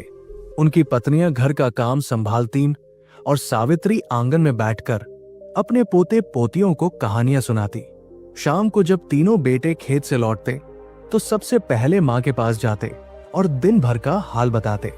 राम और श्याम अब बदल चुके थे। वे अब अपनी मां को बोझ नहीं, बल्कि अपनी तीर्थ मानते थे। उन्होंने समझ लिया था कि मां बाप घर की नींव होते हैं। अगर नींव हिल गई तो चाहे महल कितना भी ऊंचा क्यों न हो, वो गिर ही जाएगा। गांव के लोग अब उदाहरण देते थे कि देखो, परिवार हो तो सावित्री जैसा और बेटे हो तो राम, श्याम और मोहन जैसे, जो भटकने के बाद ही सही लेकिन सही रास्ते पर आ गए। कहानी का अंत एक बहुत ही सुंदर दृश्य के साथ होता है। एक चांदनी रात में सावित्री अपने आंगन में तुलसी के पास दिया जला रही है। उसके तीनों बेटे उसके पीछे खड़े हैं। सावित्री आसमान की तरफ देखती है और मुस्कुराती है। उसे लगता है कि तारों के बीच उसके पति रघुवीर उसे देख रहे हैं और खुश हो रहे हैं कि उनका परिवार अब एक है। सावित्री अपने बेटों से कहती है कि बेटा, याद रखना, धन तो मेहमान है, आता है और जाता है, लेकिन धर्म और परिवार वो पेड़ है जो आंधी में भी खड़ा रहता है। तो दोस्तों, ये थी वो कहानी जो हमें जीवन का सबसे कड़वा और सबसे मीठा सच बताती है। अब आते हैं उस सवाल पर जो हमने इस वीडियो की शुरुआत में पूछा था। वो कौन सा बेटा है जो माँ बाप को घर से निकालता है? क्या वो बेटा वो है जो गरीब है? नहीं, मोहन गरीब था, लेकिन उसने माँ को नहीं निकाला। क्या वो बेटा वो है जो अनपढ़ है? नहीं, मोहन कम पढ़ा लिखा था, फिर भी उसमें संस्कार थे। असल में माँ बाप को घर से निकालने वाला बेटा वो होता है जो शिक्षित तो है लेकिन दीक्षित नहीं है, जिसके पास डिग्रियां तो है लेकिन संस्कार नहीं है। वो बेटा जो अपनी पत्नी, अपने बच्चों और अपने भविष्य के सुखों के गणित में इतना उलझ जाता है कि उसे अपने अतीत का त्याग दिखाई ही नहीं देता। ये कहानी हमें सिखाती है कि हम चाहे कितने भी बड़े आदमी बन जाएं, चाहे हम चांद पर पहुंच जाएं, लेकिन हमारी शुरुआत हमारी माँ की उंगली पकड़कर ही हुई थी। जिस दिन हम उस उंगली को झटक देते हैं, उसी दिन हमारा पतन शुरू हो जाता है। राम और श्याम को तो राजा विजय सिंह ने सुधार दिया। उन्हें सजा देकर सही रास्ते पर ला दिया। लेकिन आज के कलयुग में कोई राजा विजय सिंह नहीं आएगा आपको सुधारने। आज कर्म का फल आपको खुद ही भुगतना पड़ेगा। याद रखिए, आज आप जो अपने माता पिता के साथ करेंगे, कल वही आपके बच्चे आपके साथ करेंगे। ये समय का पहिया है जो घूमकर वही आता है जहां से शुरू हुआ था। अगर आप अपने बूढ़े माँ बाप को वृद्धाश्रम छोड़ेंगे तो तैयार रहिए, आपके बच्चे आपके लिए उससे भी सस्ता वृद्धाश्रम ढूंढ रहे होंगे। माता पिता घर की छत होते हैं। हो सकता है कि छत पुरानी हो जाए, उससे पानी टपकने लगे, लेकिन याद रखना, जब कड़ी धूप और तूफानी बारिश आती है तो वही पुरानी छत ही हमें बचाती है। उस छत को तोड़कर आप महल नहीं बना सकते, आप सिर्फ बेघर होते हैं। इसलिए आज ही, अभी अपने माता पिता के पास जाइए। अगर वे आपके पास हैं तो उनके चरण स्पर्श कीजिए और उन्हें धन्यवाद दीजिए। और अगर वे आपसे दूर हैं या आप उनसे नाराज हैं तो आज ही फोन उठाइए और उनसे बात कीजिए। अपना अहंकार त्याग दीजिए, क्योंकि माँ बाप दोबारा नहीं मिलते। दौलत फिर कमाई जा सकती है, जमीन फिर खरीदी जा सकती है, लेकिन माँ का आंचल और पिता का साया एक बार उठ गया तो पूरी दुनिया की दौलत देकर भी आप उसे वापस नहीं ला सकते। इस कहानी का सार यही है कि सेवा ही परम धर्म है।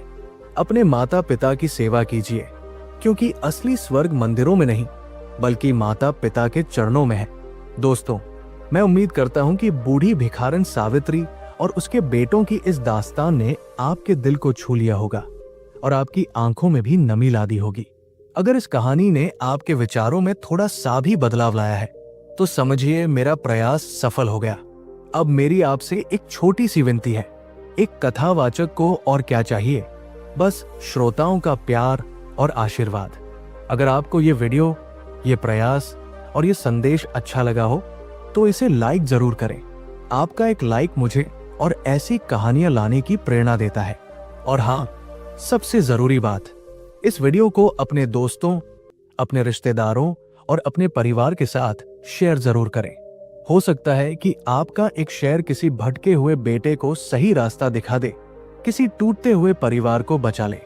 अच्छे विचारों को फैलाना भी एक पुण्य का काम है। कमेंट बॉक्स में लिखकर जरूर बताएं कि आपको इस कहानी का कौन सा हिस्सा सबसे ज्यादा भावुक लगा। क्या आपने भी अपने आसपास ऐसी कोई घटना देखी है? अपने विचार और सुझाव नीचे कमेंट में जरूर लिखें। मैं आपके हर कमेंट को बड़े चाव से पढ़ता हूं। और अंत में, अगर आप चाहते हैं कि ऐसी ही ज्ञानवर्धक, प्रेरणादायक और दिल को छू लेने वाली कहानियां आप तक सबसे पहले पहुंचें, तो हमारे चैनल बोधि पथ को अभी सब्सक्राइब कर लें और साथ में बनी घंटी को भी दबा दें। हम लाते रहेंगे जीवन को नई दिशा देने वाली ऐसी ही बेहतरीन कहानियां। तब तक के लिए अपने माता पिता का ख्याल रखें, खुश रहें और सत्कर्म करते रहें। धन्यवाद। राम राम।